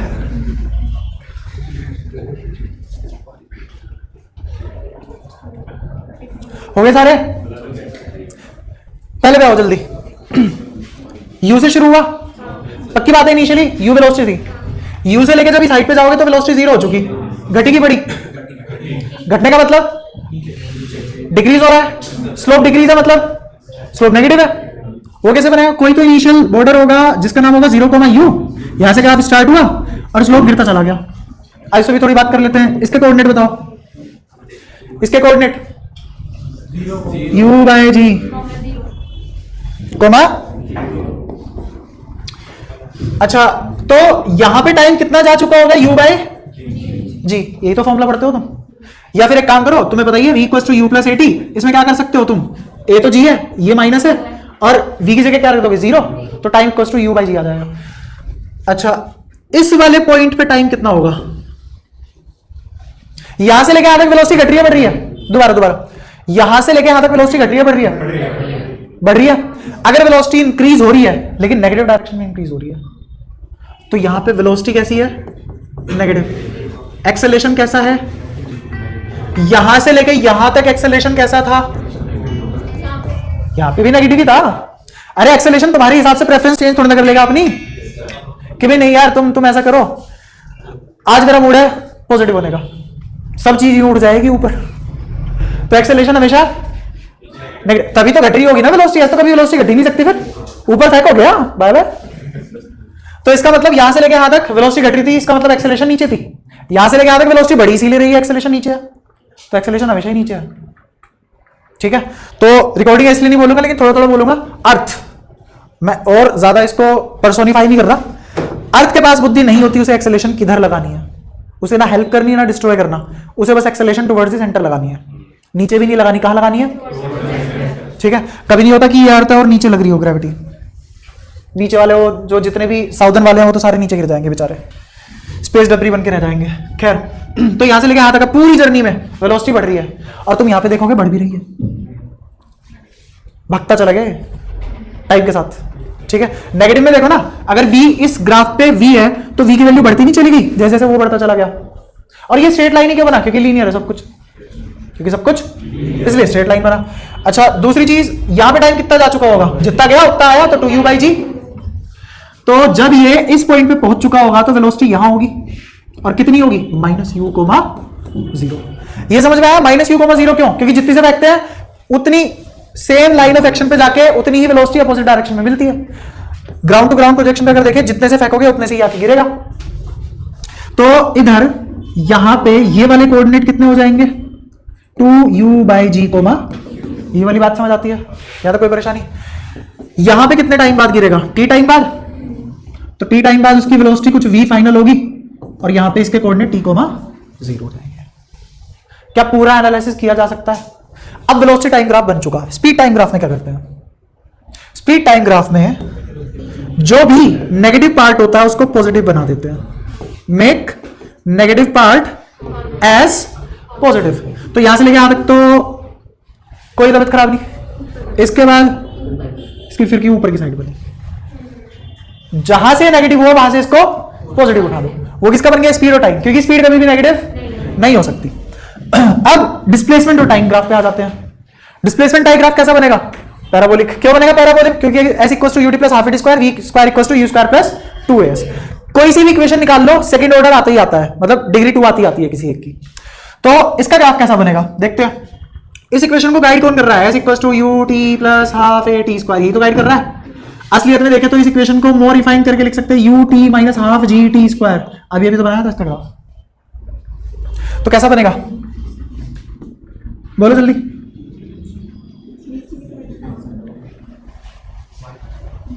ये वाला कोऑर्डिनेट बोलो, 2u बाय, यहां पे वेलोसिटी कितनी? अरे 0। स्लोप निकाल लो ना। एस टी ग्राफ में ds by D T slope, और ds बाई डी टी तो वेलोसिटी होती है। तो इस पॉइंट पे वेलोसिटी कितनी? 0। यहां तो कोई परेशानी पक्का ना। और इस इक्वेशन के हिसाब से किसके अबाउट सिमेट्रिक होना चाहिए? y एक्सिस के अबाउट, और है भी y एक्सिस के अबाउट सिमेट्रिक। ठीक है, ये वाला कोऑर्डिनेट 0,0, ये वाला कोऑर्डिनेट 2u बाई जी कैसे आया? ये समझ आया ना पक्का? ठीक है, अब मोशन देखते हैं। देखो यहां से लेके यहां तक तो मोशन ऐसा है, फिर यहां से लेके यहां तक ऐसा। हम 2u बाई जी पे आ चुके, उसके बाद भी तो ये नीचे गिरा है ना, तो उसके बाद भी नीचे गिरता चला गया। और फिर डिस्प्ले इसके आगे से डिस्प्लेसमेंट कैसी है? क्या यहां पे भी इसके आगे डिस्प्लेसमेंट नेगेटिव ही है? कोई परेशानी पक्का? इसको वेलोसिटी से रिलेट करोगे तो भी एग्जैक्ट ठीक बैठेगा। ठीक है, इसका भी ग्राफ बन चुका है। इसका ग्राफ बनने के बाद अगर मैं डिस्टेंस टाइम ग्राफ बनाऊं तो वो कैसे बनेगा? नहीं, इसमें ऐसा नहीं होता। इसमें बताता हूं, इसमें जो भी फंक्शन डिक्रीजिंग हो, सिर्फ डिक्रीजिंग की बात कर रहा हूं, डिक्रीजिंग फंक्शन को कैसा बना देते हैं? इंक्रीजिंग। क्योंकि डिस्टेंस हमेशा बढ़ ही सकता है, वो कभी भी घट नहीं सकता। तो यहां से लेके यहां तक तो ऐसे ही चिपका दिया कॉपी। इसके बाद यहां पे एक लाइन, इमेजिनरी लाइन ड्रॉ करेंगे, और ये ऐसा बनना था, इसकी मिरर इमेज बना देंगे। ये किसका ग्राफ बन गया? ऐसे के देख रहे हो, पढ़ा नहीं क्या कभी? मतलब ये वाले कॉन्सेप्ट में पढ़ा क्या कभी? कोई नहीं, आप पढ़ लो। कुछ तो नया बताना ही था ना। खैर ऐसा नहीं है कुछ नया बताना था, आते हैं वो, जबरदस्ती नहीं बता रहा। इधर देखो, दोबारा देख लो, दोबारा देख लो। जहां फंक्शन डिक्रीज होना शुरू हो जाए उस पॉइंट पे एक्स एक्सिस के पैरेलल एक लाइन ड्रॉ कर लो, और जो डिक्रीजिंग फंक्शन है उसको इंक्रीजिंग बना दो, उसकी मिरर इमेज बना के। वो किसका ग्राफ बन गया? Distance time graph. क्योंकि डिस्टेंस कभी भी, स्पीड घट सकती है, स्पीड कभी नेगेटिव नहीं होगी। डिस्टेंस घट भी नहीं सकता, वो हमेशा बढ़ेगा ही बढ़ेगा, उसका कुछ हो ही नहीं सकता। क्लियर है? श्योर? ठीक है। और इस वाले पॉइंट को बोलते हैं पॉइंट ऑफ इन्फ्लेक्शन। खैर टेक्निकलिटी पे नहीं जाते, खाम खामे एक आधे फालतू चिपका हूं। अब एटी ग्राफ बनाओ, एटी ग्राफ। पहले एक्सेलरेशन बढ़ी, फिर एक्सेलरेशन घटी, पहले पॉजिटिव फिर नेगेटिव, पहले घट रही है फिर बढ़ रही है, पहले नेगेटिव बाद में पॉजिटिव।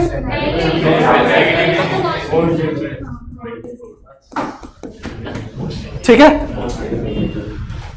तो इस वाले सिनेरियो से क्या सारे ग्राफ पता लग सकते हैं?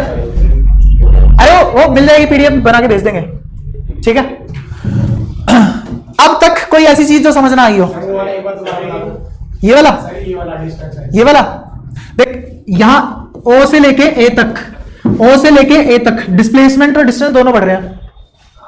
इसके बाद ये वाला फंक्शन डिक्रीज कर रहा है, लेकिन डिस्टेंस तो कभी घट ही नहीं सकती ना, एक बार चालू हो गई तो वो बढ़ेगी। वो कैसे बढ़ानी है? यहां पे एक लाइन ड्रॉ कर, ये फंक्शन कैसा बनना था? डिक्रीजिंग। इसकी मिरर इमेज बनेगी तो यहां कैसा बन जाएगा ये? तो यहां पे क्या करना होता है? Make decreasing function as increasing function. How to do that?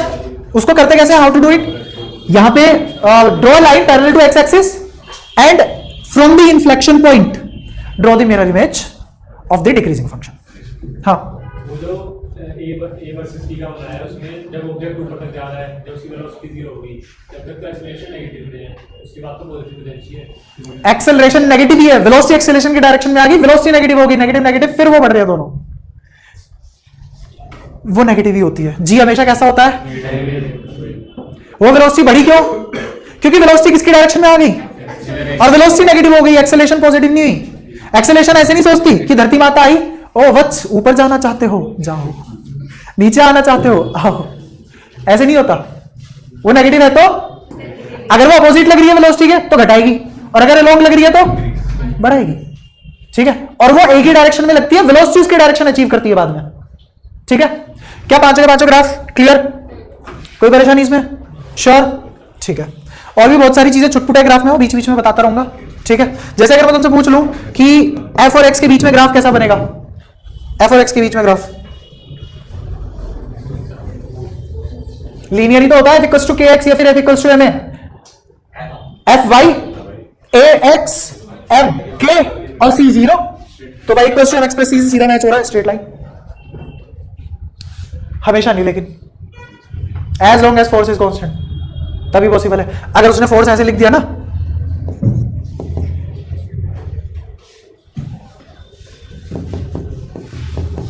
तब नहीं बन रहा है वाला ग्राफ, तब ग्राफ अलग बनेगा, तब ग्राफ तुम फिर ये सोल्व करके बनाओगे।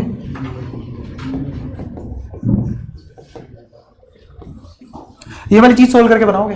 खैर अभी आऊंगा मैं, अभी तो मैंने एक और चीज नहीं बताई तुम्हें ग्राफ में, एरिया और ये सब, वो थोड़ा बहुत है वो बता दूंगा, उसकी टेंशन मत लो। लेकिन इतना समझ में आया, यहां तो कोई परेशानी, 5 मिनट से ज्यादा नहीं लेंगे, इससे ज्यादा टाइम खराब करना इस चीज पे बेकार है। वेक्टर के बारे में फटाफट बताओ क्या क्या पता है तुम्हें, शुरू हो जाओ। पहली चीज डायरेक्शन होती है, दूसरी चीज मैग्नीट्यूड होता है, तीसरी चीज अलजेब्रा फॉलो करते हैं, एडिशन, पूरी वेक्टर अलजेब्रा फॉलो करते हैं। वेक्टर अलजेब्रा सिर्फ एडिशन ऑफ वेक्टर नहीं होता, dot product, cross product, resolution of vector, curl, divergence, G transformation, ये सब किस में आते हैं, वेक्टर अलजेब्रा में, ठीक है। इनफैक्ट ट्रिपल इंटीग्रेशन भी एक सोर्ट ऑफ वेक्टर एक्शन है, वेक्टर अलजेब्रा का पार्ट है। वो सब बाद में पढ़ोगे, लेकिन इसको ऐसा बोलते हैं कि वेक्टर अलजेब्रा फॉलो करें, वेक्टर लॉ ऑफ एडिशन नहीं, ठीक है। वेक्टर लॉ ऑफ एडिशन तो फेजर डायग्राम भी फॉलो करते हैं, बट वो वेक्टर नहीं है, क्योंकि कहीं ना कहीं वो वेक्टर अलजेब्रा फॉलो नहीं कर पाते, ठीक है। खैर, तो ये वाली बात वेक्टर के बारे में हो गई। अब वेक्टर पढ़ते क्यों है,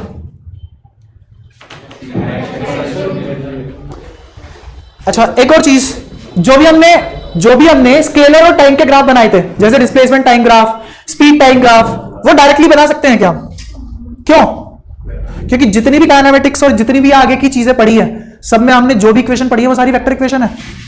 3 इक्वेशन ऑफ काइनेमेटिक्स, पहली दूसरी तीसरी, तीनों क्या है, वेक्टर के लिए बनी है। वेलोसिटी, स्पीड की बात करते हैं वो, और तुम्हारा डीवी बाई डी टी या फिर डीएस बाई डी टी, ये सब क्या है, वेक्टर ही तो है। इसलिए कभी भी डायरेक्ट वो वाली इक्वेशन नहीं बना सकते जो स्केलर और टाइम के बीच बनती है। इसलिए पहले हमें क्या बनाना पड़ेगा, वेक्टर वाली ग्राफ बनाने पड़ेंगे, फिर वेक्टर वाले ग्राफ को कन्वर्ट करना पड़ेगा। तो जैसे मैंने ये वाला ग्राफ बनाया था, ये किसके किसके बीच का था, डिस्प्लेसमेंट और टाइम का था। अगर मैं इसको पूछ लूं कि कन्वर्ट करो डिस्टेंस टाइम ग्राफ में, यहां से यहां, फिर उसके बाद यहां, फिर इसके बाद यहां से नीचे तो आ ही नहीं सकता, घट थोड़ा जाएगा, ये वाई एक्सिस में ऊपर ही जा सकता है। अब यहां से लेके यहां तक इसकी मिरर इमेज कैसे बनेगी, इसकी मिरर इमेज ऐसे बनेगी ना, तो ऐसे बनेगी, फिर इसकी ऐसे बनेगी, तो ऐसे चलता चला जाएगा। तो एक तरीके से ये ऐसे जा रहा था ना, ऐसे भेज दो, ठीक है, कोई परेशानी, पक्का। बस ये ध्यान रखना कि किसी भी पॉइंट पे ये ग्राफ अगले सेकंड में नीचे ना आ जाए इससे, प्रीवियस पॉइंट से, ठीक है। तो जितना भी सब कुछ हमें पढ़ना है सब वेक्टर ही तो है, इसलिए पढ़ते हैं, ठीक है। यूनिट वेक्टर के बारे में क्या ख्याल है,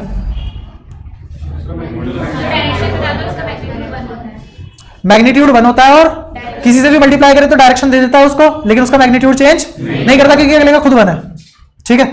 तो किसी वेक्टर को डायरेक्शन देने के लिए बिना उसका मैग्नीट्यूड चेंज किए we use the concept of unit vector. एक यूनिट की वैल्यू टोटल अपॉन टोटल, वही x/5। नीचे क्या आता है, इंडिपेंडेंट, ऊपर क्या आता है, डिपेंडेंट, ठीक है। यहां तक कनेक्ट होती है, ये कनेक्ट होता चल जाएगा। अच्छा, डॉट प्रोडक्ट और स्केलर प्रोडक्ट एक ही बात है क्या, फॉर्मूला क्या होता है, a डॉट b का ab cos थीटा, और a क्रॉस b का ab sin थीटा। अच्छा, स्केलर में डॉट प्रोडक्ट में डायरेक्शन कैसे निकालते हैं, स्केलर प्रोडक्ट की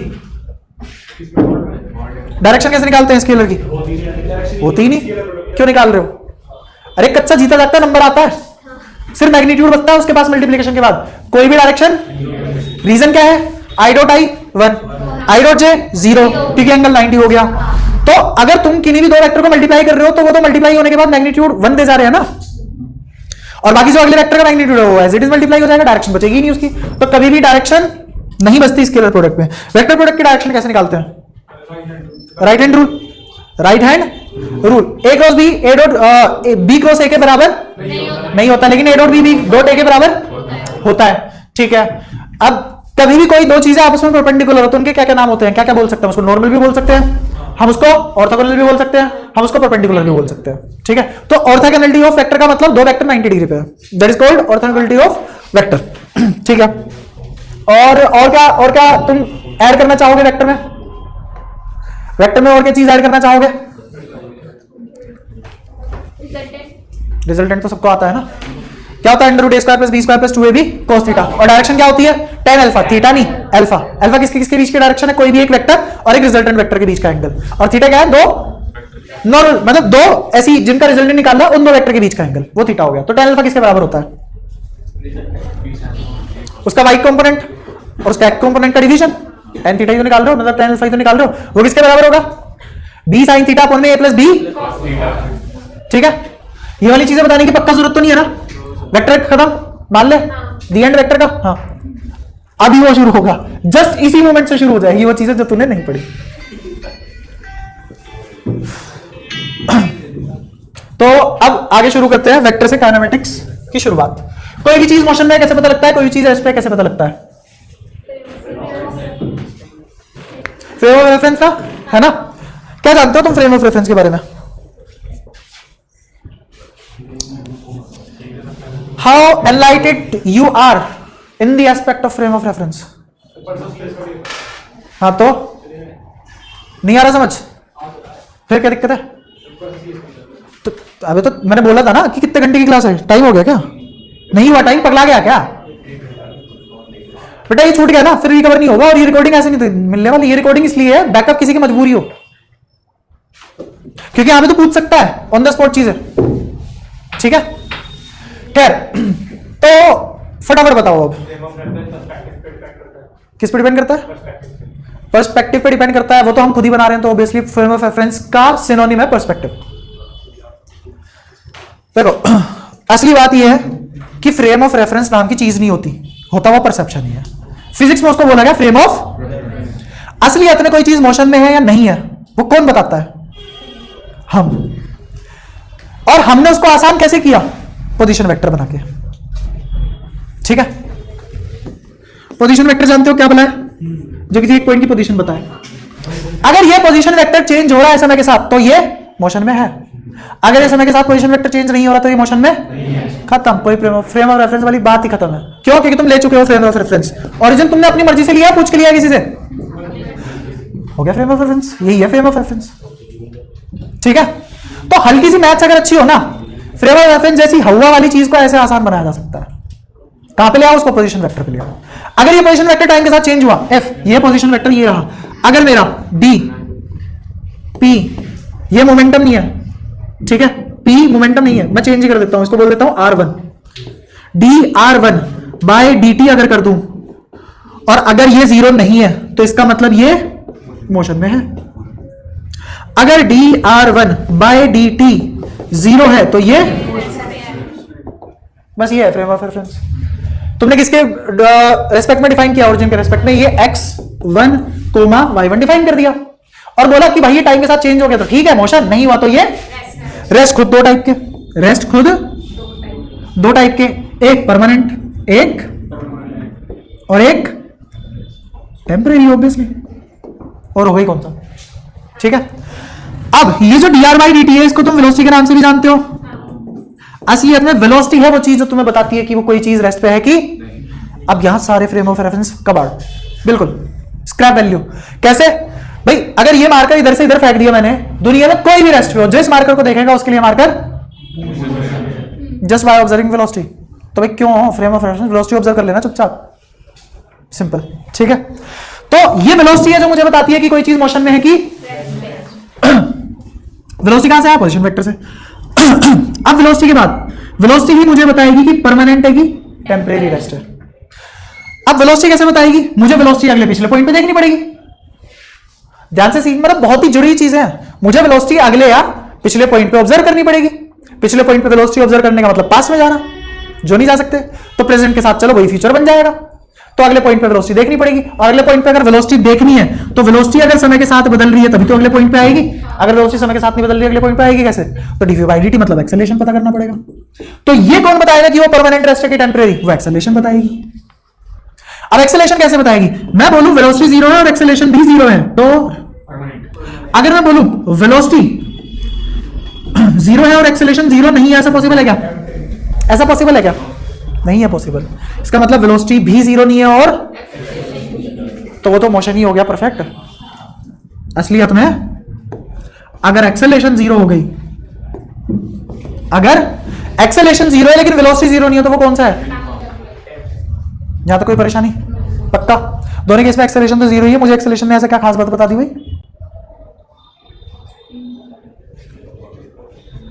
उसने ऐसा खास क्या किया मेरे जीवन में, मतलब कि हाँ भाई ठीक है ये। असलियत में होता क्या है ना, एक्सेलरेशन होती कांस्टेंट ही है तुम्हारे सिलेबस में, वेरिएबल एक्सेलरेशन है ही नहीं। जनरली कैसी कौन होती है? Generally we know it as जी।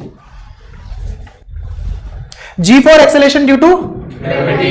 लेकिन जी क्यों पड़ा उसका नाम? क्योंकि वो जनरल एक्सेलरेशन है थ्रू आउट द अर्थ जो कांस्टेंट है। ये लॉजिक नहीं है, ये लॉजिक ऐसी है उसका नाम जी। ये कोई फालतू में लॉजिक मत रखना, ऐसी मजाक के लिए बताया, सच मान गए एक सेकंड। खैर सबसे अच्छी बात यही लगी तो ये जी है इसलिए जी, ऐसा सच नहीं है। खैर dv/dt एक्सेलरेशन, एक्सेलरेशन कांस्टेंट ही होती है। अगर एक्सेलरेशन कांस्टेंट है, अगर एक्सेलरेशन कांस्टेंट और कांस्टेंट अगर dv/dt 0 आ रहा है, अगर dv/dt 0 आ रहा है तो इसका मतलब वेलोसिटी कांस्टेंट है या वेलोसिटी 0 है। दो केस हो सकते हैं, वेलोसिटी कांस्टेंट है या वेलोसिटी 0 है। इसलिए मुझे यहां से पता लगेगा कि कौन सा टेम्परेरी है कौन सा परमानेंट है। अगर वेलोसिटी 0 है तो परमानेंट, अगर वेलोसिटी 0 नहीं है, कैसी है बल्कि कांस्टेंट है। ये कौन बता रहा है? एक्सेलरेशन और वेलोसिटी मिलके बता रहे हैं असलियत में, तो वो कौन सा है? टेम्परेरी। ठीक है, तो इसमें कोई दिक्कत, ये चीजें रिलेट हुई, या तो कोई परेशानी? अब एक्सेलरेशन खुद दो इंडिपेंडेंट वेरिएबल में टूटती है, टू इंडिपेंडेंट कंपोनेंट। ये दोनों कंपोनेंट एक दूसरे पे डिपेंड नहीं करते लेकिन एक साथ एग्जिस्ट कर भी सकते हैं और नहीं भी। वो कौन कौन से? एक टेंजेंशियल, एक टेंजेंशियल और एक नॉर्मल। नॉर्मल को क्या बोल सकते हो? परपेंडिकुलर और ऑर्थोगोनल और रेडियल। अगर एक टेंजेंशियल है उसके 90 डिग्री पे रेडियस ही तो आएगा, इसलिए रेडियल। ठीक है, शायद किसी ने बोला भी था तुम में से रेडियल। यहां तक कोई परेशानी? अब एक्सेलरेशन के ऊपर बात कर रहा हूं मैं, कुछ पूछना हो पूछ लो, आगे बढ़ जाओ। ठीक है, एक्सेलरेशन की बात चल रही थी। एक्सेलरेशन हमने दो टाइप की डिफाइन की, एक एटी और एक ये टेंजेंशियल है। अब तुम्हें टेंजेंशियल से एक आधी बातें और बता देता हूं। ये कर्व है, इस पॉइंट पे वेलोसिटी की डायरेक्शन कौन बताएगा? इस पॉइंट पे टेंजेंट, इस कर्व का इस पॉइंट पे वेलोसिटी की डायरेक्शन कौन बताएगा? इस पे टेंजेंट। और टेंजेंट तो हमेशा इंस्टेंटेनियस वैल्यू देती है, और इंस्टेंटेनियस वेलोसिटी को इसी नाम से तो जानते हैं, है ना? अभी तो हमने डिफाइन किया था कि ये change in position vector with respect to time है, लेकिन ये भी सही है। बताता हूं दोनों में फर्क क्या है। ये क्या चीज है? Change in position vector with respect to time. ये क्या चीज है? जब टाइम बहुत छोटा होता है, जब टाइम बहुत छोटा होता है, जीरो का अप्रोच करता है, तो जो R2 माइनस R1 का डिफरेंस होता है, डेल्टा R जो होता है वही डेल्टा S बन के रह जाता है। इसलिए जब कभी भी इंस्टेंटेनियस की बात है, जब कभी भी, तभी ये दोनों आपस में बराबर होंगे, वरना हमेशा बराबर भी नहीं होंगे। ये एक और नई बात जो पता ही नहीं होती किसी को। dr/dt और ds/dt सिर्फ और सिर्फ तभी बराबर होंगे जब इंस्टेंटेनियस वैल्यू की बात हो रही हो, वरना बराबर जरूरी नहीं है जितना पोजीशन वेक्टर में चेंज आया वही डिस्प्लेसमेंट हो। हमेशा हमेशा नहीं है, 90% केसेस में ही होगा, हमेशा नहीं होगा। वो मैं बता दूंगा कब नहीं होगा। अब एक्सेलरेशन दो भागों में बट गई हमारी, टेंजेंशियल और, अगर कोई एक्सेलरेशन टेंजेंशियल है तो वो पक्की बात है इंस्टेंटेनियस वेलोसिटी के अलोंग होगी, और अगर वो इंस्टेंटेनियस वेलोसिटी के अलोंग है तो उसकी डायरेक्शन कभी चेंज नहीं कर पाएगी। अगर मैं किसी के हमेशा साथ ही चलने की सोच रहा हूं तो मैं उसको कभी मोड़ नहीं सकता, क्योंकि मेरे को उसके साथ जाना है। ठीक है, तो अगर वेलोसिटी होती ही टेंजेंशियल डायरेक्शन में और कोई एक्सेलरेशन टेंजेंशियल है तो वो उसकी वेलोसिटी कभी चेंज नहीं कर सकती, क्योंकि उसके साथ में हमेशा। तो ये वाली वेलोसिटी, ये वाली acceleration can't change the direction, can't change the direction, but magnitude बराबर बदलेगी, बट विल चेंज दी ऐसा तुमने 12th में भी पढ़ रखा है, electric field magnetic field direction change नहीं करता, मैग्नेटिक फील्ड सिर्फ डायरेक्शन चेंज करता है, इलेक्ट्रिक फील्ड मैग्नीट्यूड बनाता है, मैग्नेटिक फील्ड वेलोसिटी का मैग्नीट्यूड कनेक्ट होगी चीजें। क्या चीज 12th में तुम अभी आए हो ना, हाँ तुम्हें नहीं पता होगी, इन्हें पता होगी बाकी लोगों को जो 12th कर चुके हैं फिर ड्रॉ पर है। खैर ये दो चीजें समझ में आई, ठीक है। हाँ टेंजेंट मतलब अगर मेरी वेलोसिटी इंस्टेंटेनियस वेलोसिटी एक टेंजेंट ही होती है ds by dt, displacement time के कर्व में वेलोसिटी क्या होगी टेंजेंट tan थीटा, उसकी डायरेक्शन भी वही होगी, तो टेंजेंट डायरेक्शन ही बताती है इसलिए डायरेक्शन हुआ है। एक्सेलेरेशन अगर टेंजेंशियल है तो वेलोसिटी की डायरेक्शन कभी चेंज ही नहीं कर सकती क्योंकि दोनों सेम डायरेक्शन में है। अगर कोई बॉडी इस डायरेक्शन में जा रही है और मैं फोर्स भी उसी डायरेक्शन में लगा दूं तो उसकी डायरेक्शन चेंज हो जाएगी, क्या चेंज होगा मैग्नीट्यूड, वही हो रहा है टेंजेंशियल डायरेक्शन चेंज लेकिन मैग्नीट्यूड चेंज।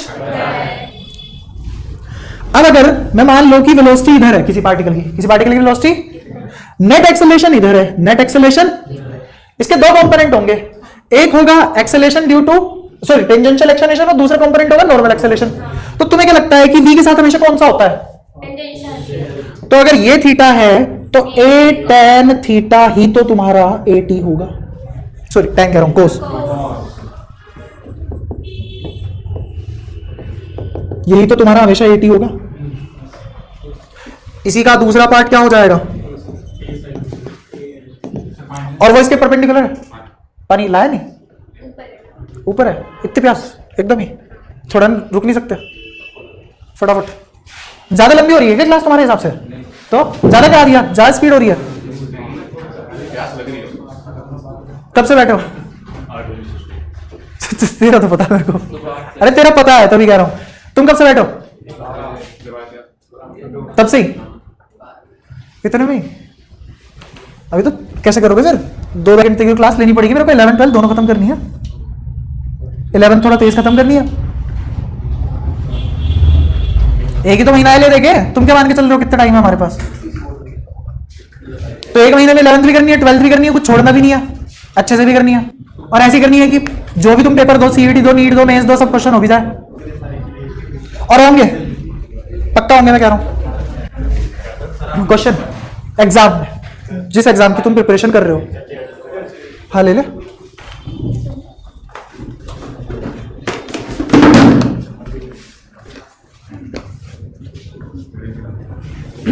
अगली बात कर सकते हो, हो गया, अभी स्लो चल रहे हो और हम बताऊं तो स्पीड बढ़ेगी अभी। इसका बताओ इसमें क्या होता है, कैंट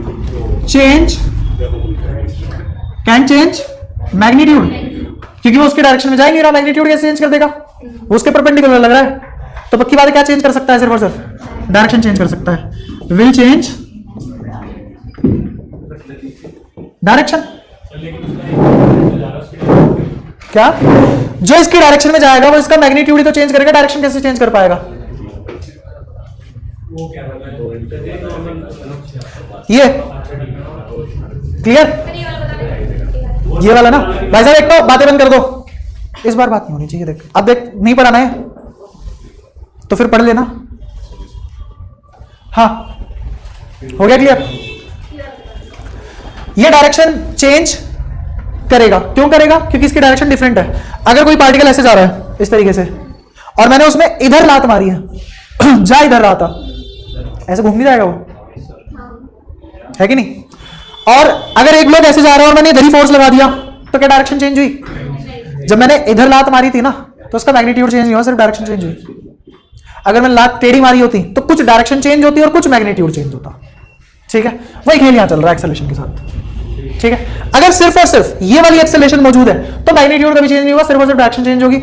अगर सिर्फ और सिर्फ ये वाला जिंदा है तो सिर्फ और सिर्फ डायरेक्शन चेंज होगी, मैग्नीट्यूड चेंज नहीं होगा। हाँ 5 क्या 5 मिनट रुकना है क्या? 5 पॉइंट लिखना है।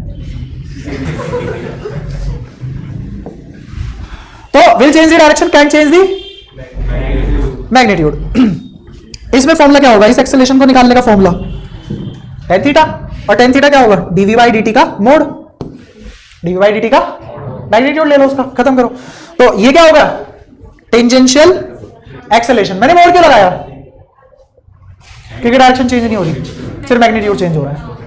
ठीक है, यहां पे जो तुम्हारी एक्सेलरेशन होगी an, वो हमेशा v स्क्वायर बाय r होगी। r क्या है? Radius of curvature. Radius of curvature के बारे में जानते हो?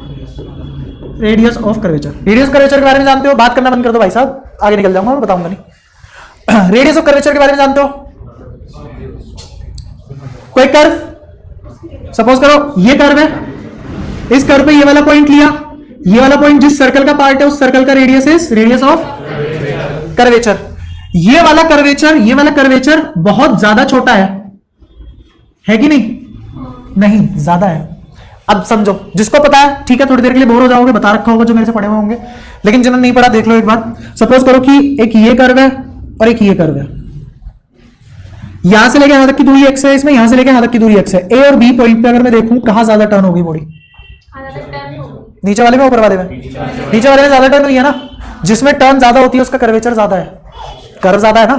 जिसमें कम टर्न हुई, स्टीपनेस कम है, उसका कर्वेचर कम है। तो यहां पे कर्वेचर ज्यादा है बजाय इस वाले कर्वेचर के। ठीक है, अब मैं कंपैरिजन करवाता हूं। इस पॉइंट का इस पॉइंट पे कर्वेचर और इस पॉइंट पे कर्वेचर कंपेयर करो। ए और बी पे कर्वेचर कंपेयर करो।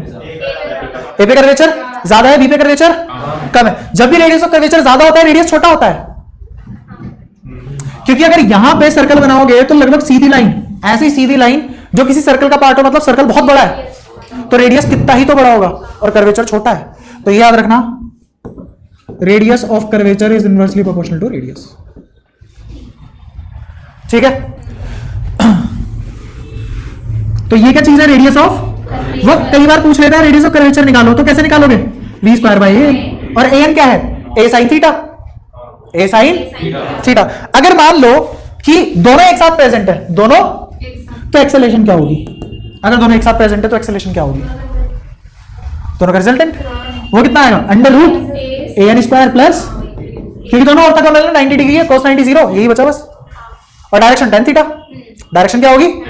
ये अल्फा, यहां पे तो थीटा ही लिया है, तो यहां पे tan थीटा। तो डायरेक्शन क्या होगी? tan theta. कौन किसके बटे में आएगा? a n बराबर, ये क्या आ जाएगी? डायरेक्शन या फिर एंगल। ये वाली बात सारी की सारी समझ आती है?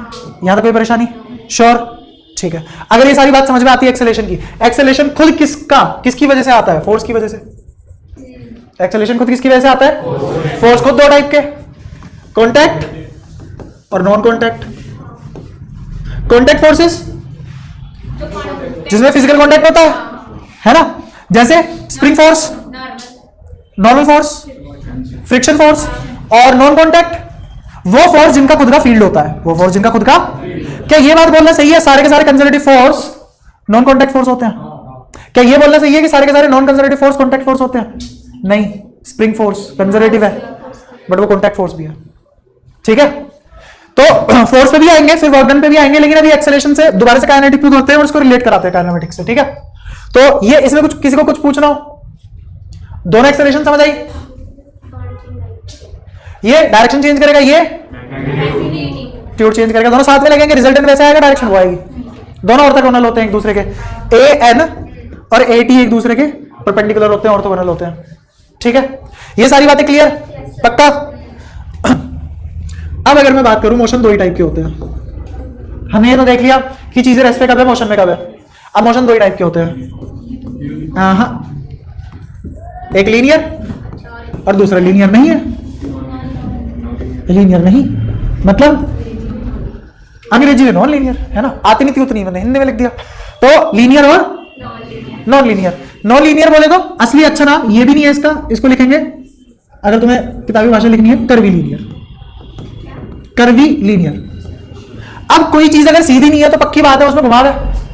कर्वी लीनियर में कितने भी कॉम्प्लेक्स कर्व हो सकते हैं। ये भी एक कर्व है, ये भी एक कर्व है, ये भी एक कर्व है, दुनिया भर के कर्व है, वो सारे के सारे किसमें आ गए? कर्वी लीनियर में। और जो उसमें नहीं आ पाए वो कहां गए? नहीं, कुछ ऐसे होते हैं जो इससे भी ज्यादा कॉम्प्लेक्स होते हैं, जिसको लीनियर में भी नहीं हो, 3D में आ जाते हैं। लेकिन जो सीधे है वो लीनियर, जो सीधे नहीं है वो तुम्हारे यहाँ दो ही टाइप के मोशन, लीनियर और कर्वी लीनियर। यहां तक कोई दिक्कत कर रही हो?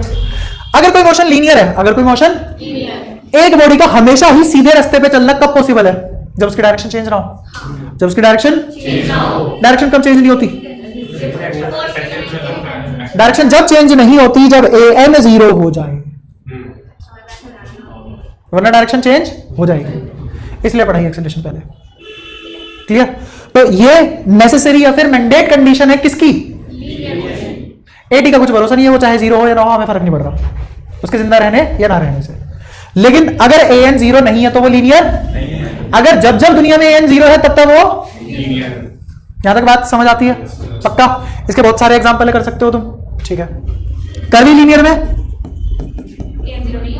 an 0 नहीं होगा। अब इसमें दो बातें हैं, an तो 0 होगा ही नहीं, an तो 0, एक केस आएगा जिसमें 80 0 होगा, एक केस आएगा जिसमें 80 0। इसका एग्जांपल यूनिफॉर्म सर्कुलर मोशन। जब भी तुम यूनिफॉर्म सर्कुलर मोशन में चलते हो तो वेलोसिटी का मैग्नीट्यूड चेंज होता है क्या? नहीं, 80 सिर्फ मैग्नीट्यूड चेंज कर सकता था, वो 0 नहीं होता। और इसमें an 0 नहीं हो सकता क्योंकि डायरेक्शन हर पॉइंट पे चेंज हो रही है। और हमेशा डायरेक्शन कैसी आती है एक्सेलरेशन की? रेडियल। क्या रिलेट हो पाया? सेंटीमीटर रेडियल एक ही चीज है, इस वाले पार्ट को ही सेंटीमीटर बोलते हैं। और ये नकली क्यों है उसको पढ़ेंगे थोड़ा सा डिटेल में जब हम वर्क डन पढ़ लेंगे। ठीक है, उससे पहले बल्कि अच्छा, और ये जो मोशन बताया मैंने ये किसके लिए है? Point particle. हम किसी भी बॉडी मूवमेंट की बात नहीं कर रहे, वो कहां पे आएगा? रिजिड डायनामिक्स में आगे आएगा। एक रोटेशन के नाम से जानते हैं इसको। ठीक है, याद है कोई परेशानी? अब अगर AT भी 0 नहीं है तो non uniform circular motion, non uniform circular motion से बेटर एक और एग्जांपल है तुम्हारे पास, अगर दे पाओ तो। व्हील गोल गोल तो घूम रहा है, पहिया को तो तेरे ऊपर है ना, यूनिफॉर्मली घुमा रहा है, नॉन यूनिफॉर्मली घुमा रहा है, वो तो ट्रांसलेटरी में काउंट होगा ना अगले वाला तो। और तूने अगेन क्या कर दिया? रोटेशन, रिजिड डायनामिक्स, तो पूरी बॉडी को ही आगे ले गया। समझ रहा है? बताओ, जिसमें AT भी 0 ना हो, an भी 0 ना हो, और जी भर के पढ़ा तुमने वो।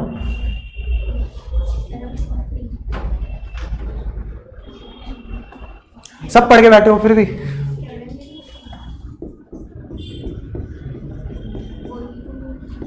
बोले तो प्रोजेक्टाइल मोशन मैंने सुन लिया था। पैरा बोला तो एक नेचर हो गया उसका, मोशन का नाम है प्रोजेक्टाइल मोशन। सुन लिया था, फिर तूने खुद ही ड्रॉप कर दिया ना, नहीं ये तो नहीं। तो मैं कहा ठीक है, गिरन दो कुएं में। ये वाली चीज समझ आई? पक्का?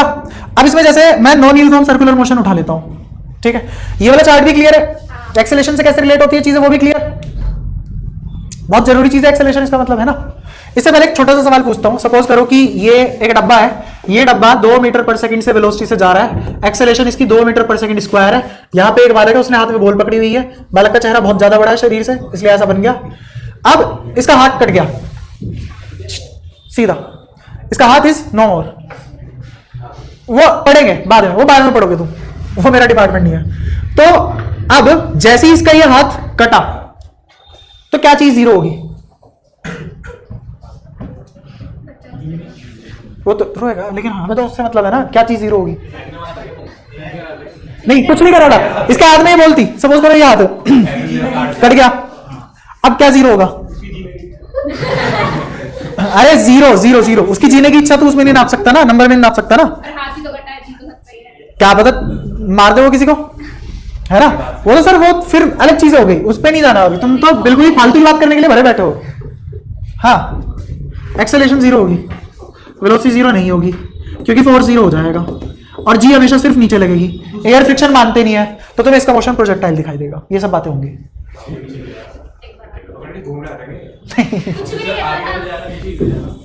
दोबारा देखो, समझाता हूं। ये मूव कर रहा है ना 2 मीटर पर सेकंड से, आगे एक्सेलरेशन कितनी है? 2 मीटर पर सेकंड। इधर एक्सेलरेशन 2 मीटर पर सेकंड स्क्वायर है। नीचे एक्सेलरेशन g मीटर पर सेकंड स्क्वायर है, नेट एक्सेलरेशन रिजल्टेंट एक्सेलरेशन कितनी होगी इधर, मैग्नीट्यूड वाइज कितनी होगी, बताऊं क्यों, क्योंकि फोर्स जीरो है, फोर्स की वजह से एक्सेलरेशन आती है। जब उसका हाथ कटा वाला कोई फोर्स लगा रहा था क्या बॉल पे, नहीं ना, जब कोई फोर्स लगा ही नहीं तो एक्सेलरेशन कहां से आई। अब जो उसकी वेलोसिटी होगी, v वेलोसिटी इधर होगी, v वेलोसिटी इधर होगी, g नीचे लगेगा, हेंस पैराबोलिक प्रोजेक्टाइल मोशन हो जाएगा, हेंस पैराबोलिक। अब ये जो मैंने एक्सेलरेशन जीरो की है, कौन सी एक्सेलरेशन है, a नेट जीरो है, इसमें किसी ने कभी नहीं बोला at जीरो है, और ये किसी ने नहीं बोला, तो ये बात बोली गई है बस, at और an जिंदा रह सकते हैं और रिजल्टेंट वो कितना दे सकते हैं, जीरो। ये चीज समझ आई, यहां तक कोई परेशानी, कितनी सिंपल सी चीज थी, और फिर बाद में ये क्या हो रहा है, इसीलिए फिजिक्स से नफरत होती है बस। पैराबोलिक ऐसे हुआ कि इधर वेलोसिटी है, अगर मैं इस पेन को इधर फेंक दूं, इस पे कॉन्स्टेंटली जी नीचे की साइड लगेगी, वेलोसिटी मैंने आगे की तरफ ली है, पेन कैसा मोशन करेगा, वही कर रहा है। नेट एक्सेलरेशन फोर्स की वजह से जीरो है। अरे मेरे से पूछना सर मैंने 2 बार पूछा नहीं, तूने ये पूछा, दोबारा बताओ, मैंने दोबारा 2 बार बताया, कोई कैसे जब वो ऐसे कर ही नहीं रहा, ये मेरा हाथ ऐसा है, मेरा हाथ भी तो मोशन में था ना, मेरा हाथ बॉल पे कोई फोर्स नहीं लगा रहा था, हाथ मोशन में था, हाथ मोशन में क्यों था, क्योंकि मैं किसका पार्ट हूं, डब्बे का, डब्बा जा रहा है ना, डब्बा तो इधर से आ रहा है। अच्छा एक सिनेरियो इमेजिन करवाता हूं, सिनेरियो इमेजिन करवाता हूं, ये ट्रक जा रहा है, ये ट्रक जा रहा है, इसके पीछे से ये वाला ढक्कन खुल गया, और इसमें से मान लो एक बॉल बाहर आई, तो जब वो बॉल बाहर गिरेगी तो वो ऐसे सीधी जाके चीरती ही चली जाएगी क्या पूरी दुनिया को। अब उम्मीद करता हूं समझ आ गया होगा कि ये प्रोजेक्टाइल करेगा, उसमें फोर्स तो किसी ने लगाया ना, लेकिन है ना।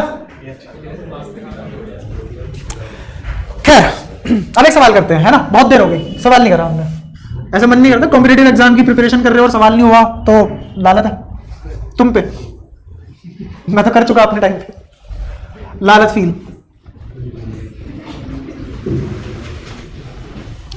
ये एक सर्कुलर ट्रैक है, v वेलोसिटी जो गिवन है मेरे को वो दी है 2t² मीटर पर सेकेंड, ठीक है। किसी t टाइम पे उसने पूछी नेट एक्सेलरेशन कितनी होगी वो बताओ, यही सवाल है, कितनी होगी नेट एक्सेलरेशन पूछ रहा हूं। पहले तो बताओ ये यूनिफॉर्म सर्कुलर मोशन है या नॉन यूनिफॉर्म सर्कुलर मोशन है, ये टाइम के साथ बदल रही है वेलोसिटी, 1 सेकंड में नॉन यूनिफॉर्म हो गया। अरे खुद देखो ना 2t² है, कैसे यूनिफॉर्म हो जाएगा वो, पहले सेकंड उसकी वेलोसिटी 2, अगले सेकंड 8 होगी ना, ये वाला 2 किसको बेची है, उससे अगले सेकंड 9 दूनी 18, ठीक है। तो क्या हर मोमेंट पे ये चेंज हो रही है, मैग्नीट्यूड चेंज हो रहा है क्या, हो रहा है। डायरेक्शन कहाँ है, uniform circular motion, uniform circular motion की कंडीशन क्या है, मैग्नीट्यूड सेम होना चाहिए, सिर्फ डायरेक्शन बदलनी चाहिए वेलोसिटी की, तो यूनिफॉर्म सर्कुलर मोशन नहीं है, आधी हिम्मत ही खत्म हो गई। ये कैसा सवाल, हम लोग सर्कुलर मोशन में फैल जाते हैं, ये तो यूनिफॉर्म नॉन यूनिफॉर्म है ना। निकालते एक एक करके, मेरे को बताओ AD कैसे निकलता है, dv/dt का मैग्नीट्यूड, AN कैसे निकलता है, v²/r, ऐसी तो निकलती है चीजें। dv/dt कितना 40 मीटर पर सेकेंड स्क्वायर, ये कितना AN कितना, इसका स्क्वायर करो 4 t⁴ डिवाइडेड बाय ये क्या आ गई AN, उसने रिजल्टेंट पूछी है, तुम्हें पता और तो बदल होती है, कितना आएगा, तो इसका स्क्वायर करो 4 प्लस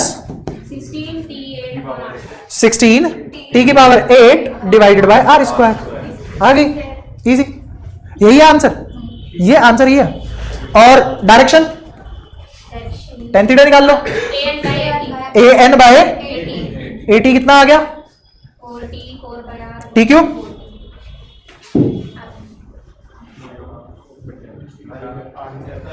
बाय ये क्या आ गया,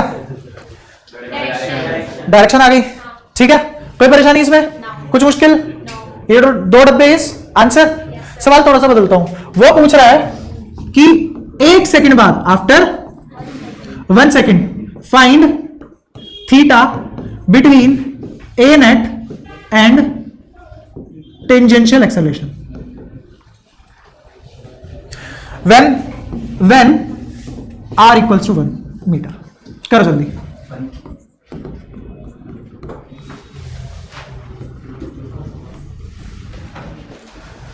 टाइम लगा रहे हो, अब तक तो आंसर आ जाना चाहिए था। r कितना है? 1। t कितना है? 1 क्यूब बाय 1। थीटा कितना? 45 डिग्री आंसर है। अब वो ये पूछ ले कि ए नेट और ए एन के बीच का एंगल निकालो, तो भी थीटा कितना आएगा? ऑब्वियसली भाई ये क्या है, रेडियल डायरेक्शन में ए टी या ए एन, सोच के बोलना, ए एन। और ये क्या है? A T. और यहां क्या होगी? ए नेट, ठीक होगी, या फिर ए रिजल्टेंट, जो भी तुम बोलना चाहो। अगर ये 45 है और दोनों के बीच का 90 होता है, ये भी तो 45 ही हुआ, और या फिर इससे पुट करके निकाल लो, जैसे मर्जी निकाल लो। या तो कोई परेशानी, ये सवाल एग्जैक्टली समझ में आता है, या तो कोई परेशानी हो तो बताओ, वरना आगे बढ़ते हैं। मुश्किल था क्या ये बताओ? एंटायरली यही है पूरा सर्कुलर मोशन। अगर तुम्हारी ये चीज क्लियर है ना, सर्कुलर मोशन से आसान कोई चीज है नहीं तुम्हारे लिए। और जो मैंने क्वेश्चन कराया है, ये आई ई इरोडो नाम सुना है? बुक 1। इसमें क्वेश्चन जेई एडवांस से भी ऊपर जाते हैं टफनेस के लेवल पे। एडवांस से अच्छे क्वेश्चन होते हैं। जो जेई मेंस का पेपर होता है जिसके बाद एडवांस देते हैं ना, सुना हो किसी ने? तो जेई एडवांस का जो फिजिक्स का पेपर होता है उसमें आई रोडो पे जो क्वेश्चन होते हैं वो उससे भी अच्छे आते हैं।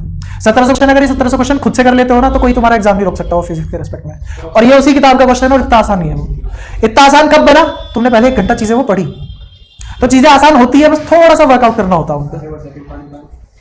सेकंड पार्ट में ये था कि अगर मैंने बोला कि इसमें टेंजेंशियल एक्सेलरेशन के साथ नेट एक्सेलरेशन 45 डिग्री का एंगल बनाता है, दोनों एक दूसरे के ऑर्थोगोनल है।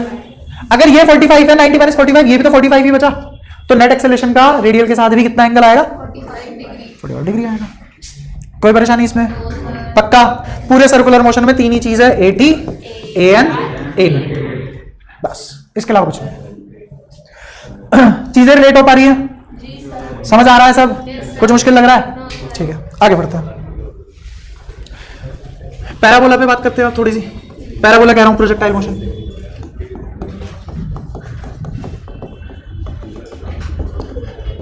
फ्रेम रेफरेंस तो हमने मार दिया ना, वेलोसिटी पे ले आया उसको। तो प्रोजेक्टाइल मोशन में पाथ ऐसा होता है, इसका ऐसा ही क्यों होता है? रिजल्टेंट की वजह से। किसका रिजल्टेंट? टेंजेंशियल और तो देखो जी तो लगेगा यहाँ, इसका कुछ नहीं हो सकता, लेकिन इसके 2 कंपोनेंट होंगे। अगर मान लो ये यू है और ये थीटा बन रहा है, अरे वो नहीं पूछ रहा मतलब यही पूछूंगा क्या अभी। ये 90 डिग्री पे मैंने ये कुछ बनाया, ठीक है। अगर 90 पे तो 90 माइनस थीटा, ये दोनों 90 पे आएंगे तो ये थीटा, ये समझ में आया, थीटा तो ये भी थीटा। अगर ये थीटा तो ये जी कोस थीटा, और ये जी, तो मैंने लगता है ये ए आर है, ये ए टी है, ये ए एन है। क्या पूछ रहा था? कौन? मुकुल? अच्छा, हाँ, ए एन ए आर एक ही चीज है, ए नेट। अरे a net, a net, a n a r नहीं, ए नेट और ए आर रिजल्टेंट है, ठीक है। उल्टी आ रही है क्या? गलत बात है। मैंने उठाया एक भी फोन, बता कितने आ चुके हो? उसका एक्सेप्शन केस है, मुझे पता है पहले से, इसलिए उसको जाने दिया। और किसी ने हरकत करी वो क्लास से बाहर ही रह जाएगा, ठीक है। उसका बहुत जरूरी काम है, मेरे को पता है कौन से वाला काम है, फिर भी एक बार को मैंने उसे टोक दिया। अब सोचो तुम बिना काम के जाओगे तो क्या मारूंगा, पीट के भेजूंगा थोड़ी ना, सिंपल भेज दिया। खैर, अब सुनो ध्यान से, ये टेंजेंशियल है, ये और ये रेडियल, और ये रिजल्टेंट जी। अब पाथ ऐसा क्यों बना पैराबोलिक, बताता हूं, ध्यान से देखना। इनिशियल फेज में जो भी एक्सेलरेशन है उसका जोर मैग्नीट्यूड चेंज करने पे ज्यादा है। यहां से लेके यहां तक तुम्हें लग रहा है ऑलमोस्ट स्ट्रेट लाइन है, तो बहुत ज्यादा स्पीड से बढ़ रहा है। तो यहां पे अगर मैग्नीट्यूड देखो वेलोसिटी का बहुत तेजी से बढ़ेगा, तो शुरुआत में इसका जोर, एक्सेलरेशन का जोर मैग्नीट्यूड बढ़ाने पे है। तो इनिशियली कौन डोमिनेट कर रहा है?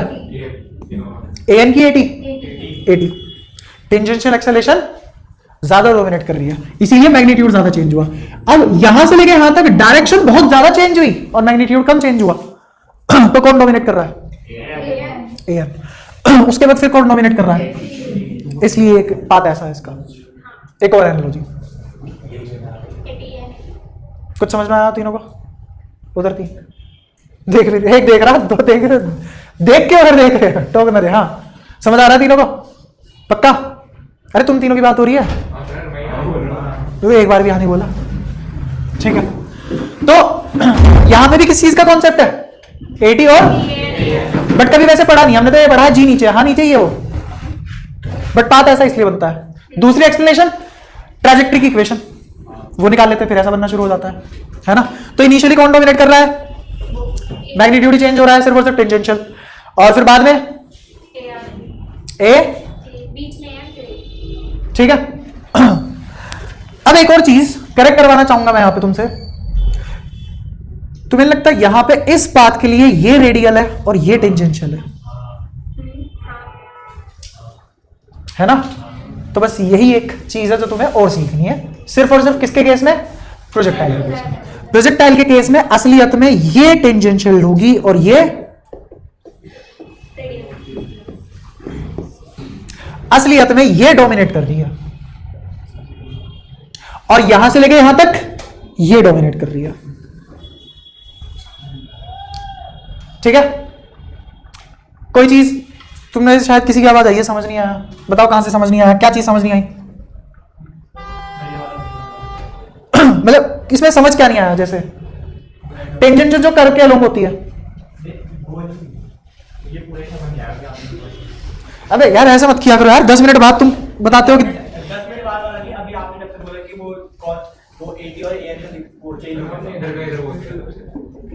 वो तो शुरुआत में जैसे तुम्हें सिखाया वैसे ही पढ़ाऊंगा ना, फिर बाद में जो माइन्यूट चेंज है उसको करेक्ट करवाऊंगा ना। सर ये तो गूगल का सीन रिपीट हो गया।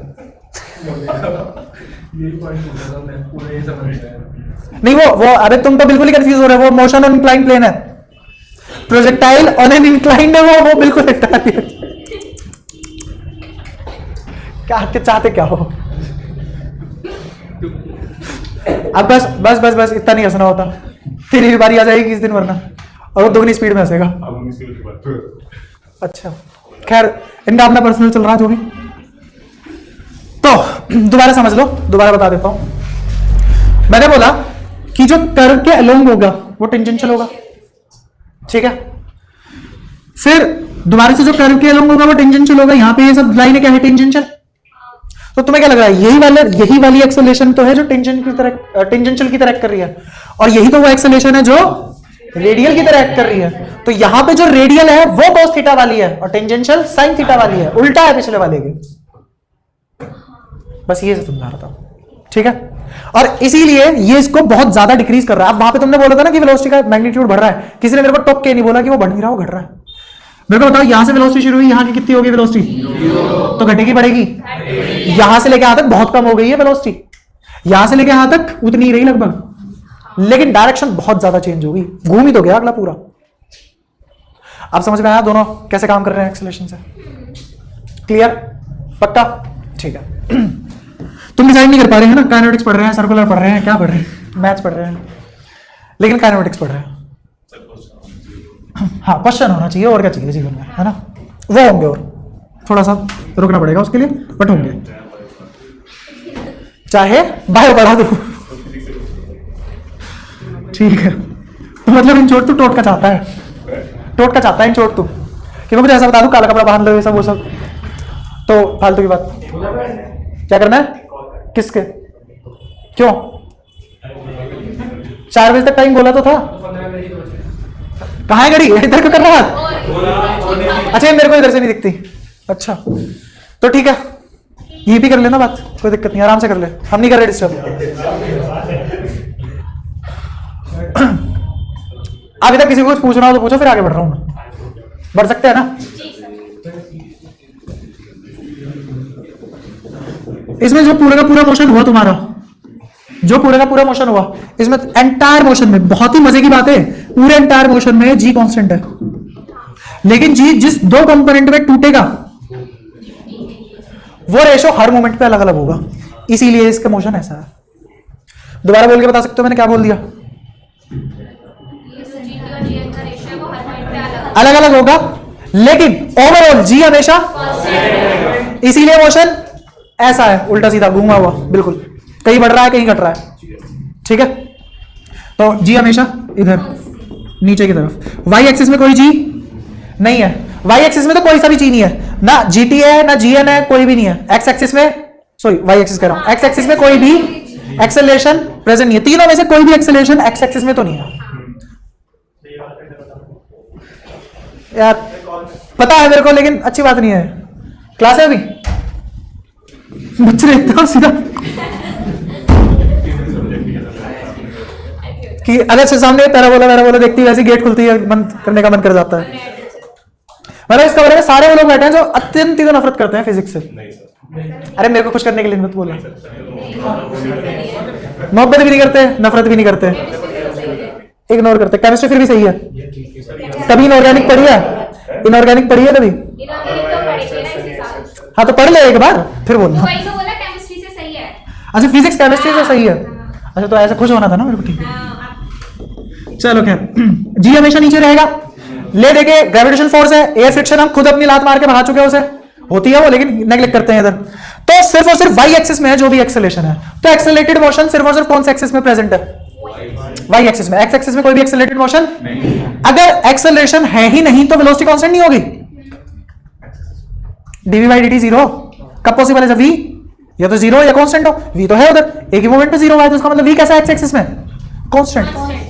अब बोलो वो वाली लाइन, अगर यहां पे ये u है और ये थीटा है, तो इधर क्या है? u cos थीटा, और ये पता है ना इसे क्यों मट जाते हैं? ये u cos थीटा क्या होता है, u sin थीटा क्या होता है? ट्रिग्नोमेट्री है बेसिक, सामने वाला परपेंडिकुलर बेस, कॉम्पोनेंट नहीं हो, परपेंडिकुलर बेस वाला हिसाब है। तुमने रटा हुआ है ना थीटा के बगल वाला साइन और कोस में ऐसे करके, वो ऐसे नहीं। फ्री बॉडी डायग्राम में कभी ना कभी तुम्हें ये वाला कॉन्सेप्ट धोखा देगा, बता दूंगा जब आएगा। तो ये u theta, u cos theta, u, इसको मैं बोलूंगा u x, इसको बोलूंगा u।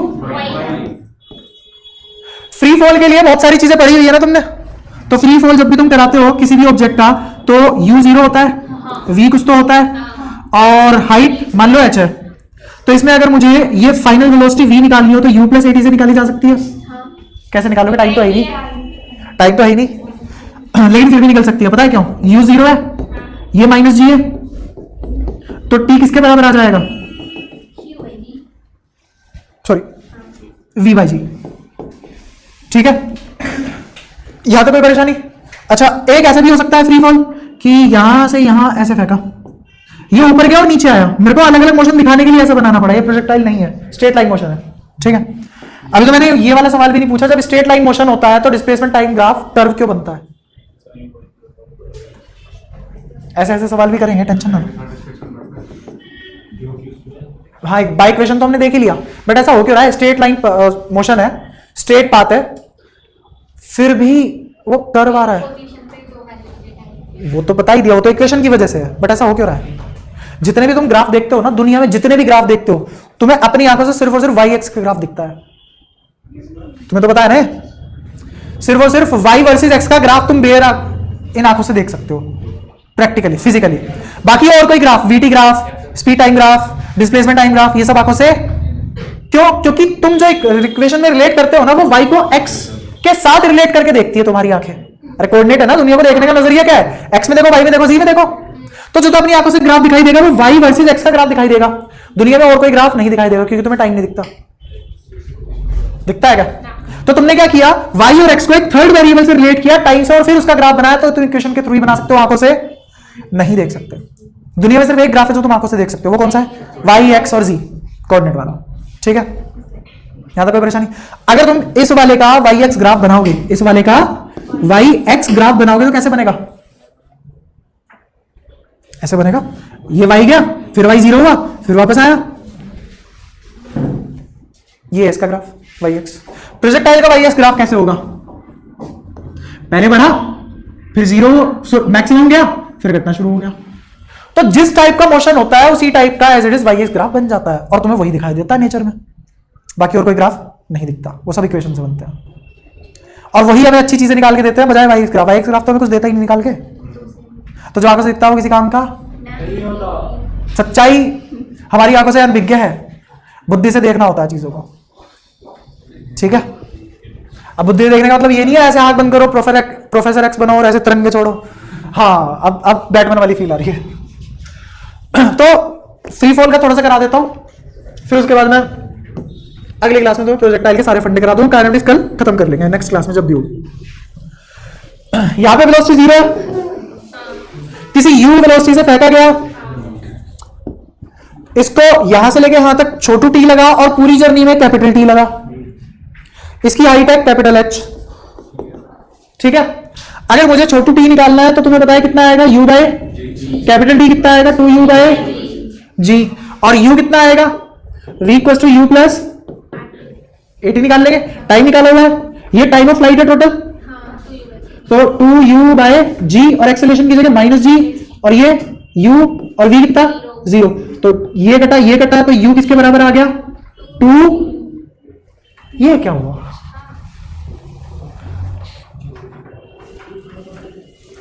करो पता। ये तो 1 बराबर 2 प्रूफ हो रहा है ना, ऐसा थोड़ा ना होता है।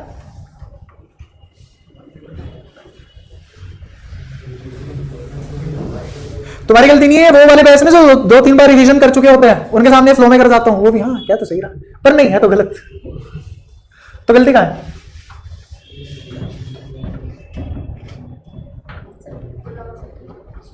जब तुमने v0 यूज किया है तो तुम t छोटे वाला यूज करोगे ना, इसलिए दोनों चीजें साथ में देखनी पड़ती है। आंख बंद करके इक्वेशन नहीं लगा सकते, इसलिए फिजिक्स फॉर्मूले पढ़ने से नहीं आती। फॉर्मूले बनते कैसे हैं वो सीखने से, ठीक है। अच्छा, s equal to ut plus half a t square नाम की भी एक चीज होती है कि नहीं? अगर इसमें मेरे को वेलोसिटी गिवन हो, अगर इसमें मेरे को वेलोसिटी 0 गिवन हो, तो v square minus u square equals to 2h g, इससे क्या आ जाएगा, ये माइनस का होगा क्योंकि g है, तो v 0 हो चुका है, तो minus u square equals to minus 2gh आएगा, माइनस से माइनस कटेगा, तो u कितना आ जाएगा अंडर रूट 2gh या फिर 2hg, जो भी तो या तो कोई परेशानी। अगर u 0 है तो v बराबर टू अंडर रूट 2gh आ जाएगा। तो ये सब क्या शॉर्टकट है, ये सब y एक्सिस वाली चीजें हैं, ये सब क्या y एक्सिस वाली चीजें हैं। प्रोजेक्टाइल में हम दो चीजें देखेंगे, यू एक्स चेंज नहीं होगा, और यू वाई में जहां जहां यहां यू है, जहां जहां यहां यू है वहां वहां यू साइन थीटा अटैच कर देंगे।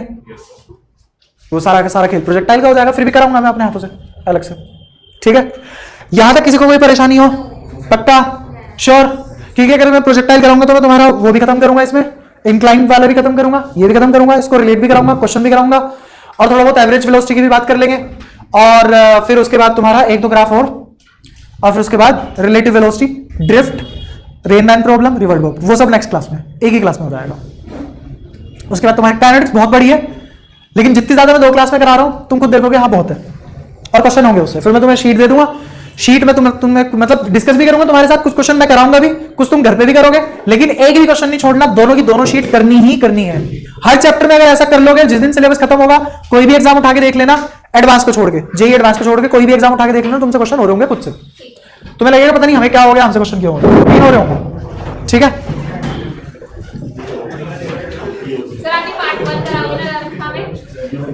हाँ तुम्हें पार्ट 1 कराऊंगा, पार्ट 2 भी समझ में आएगा तो कर लेना, वरना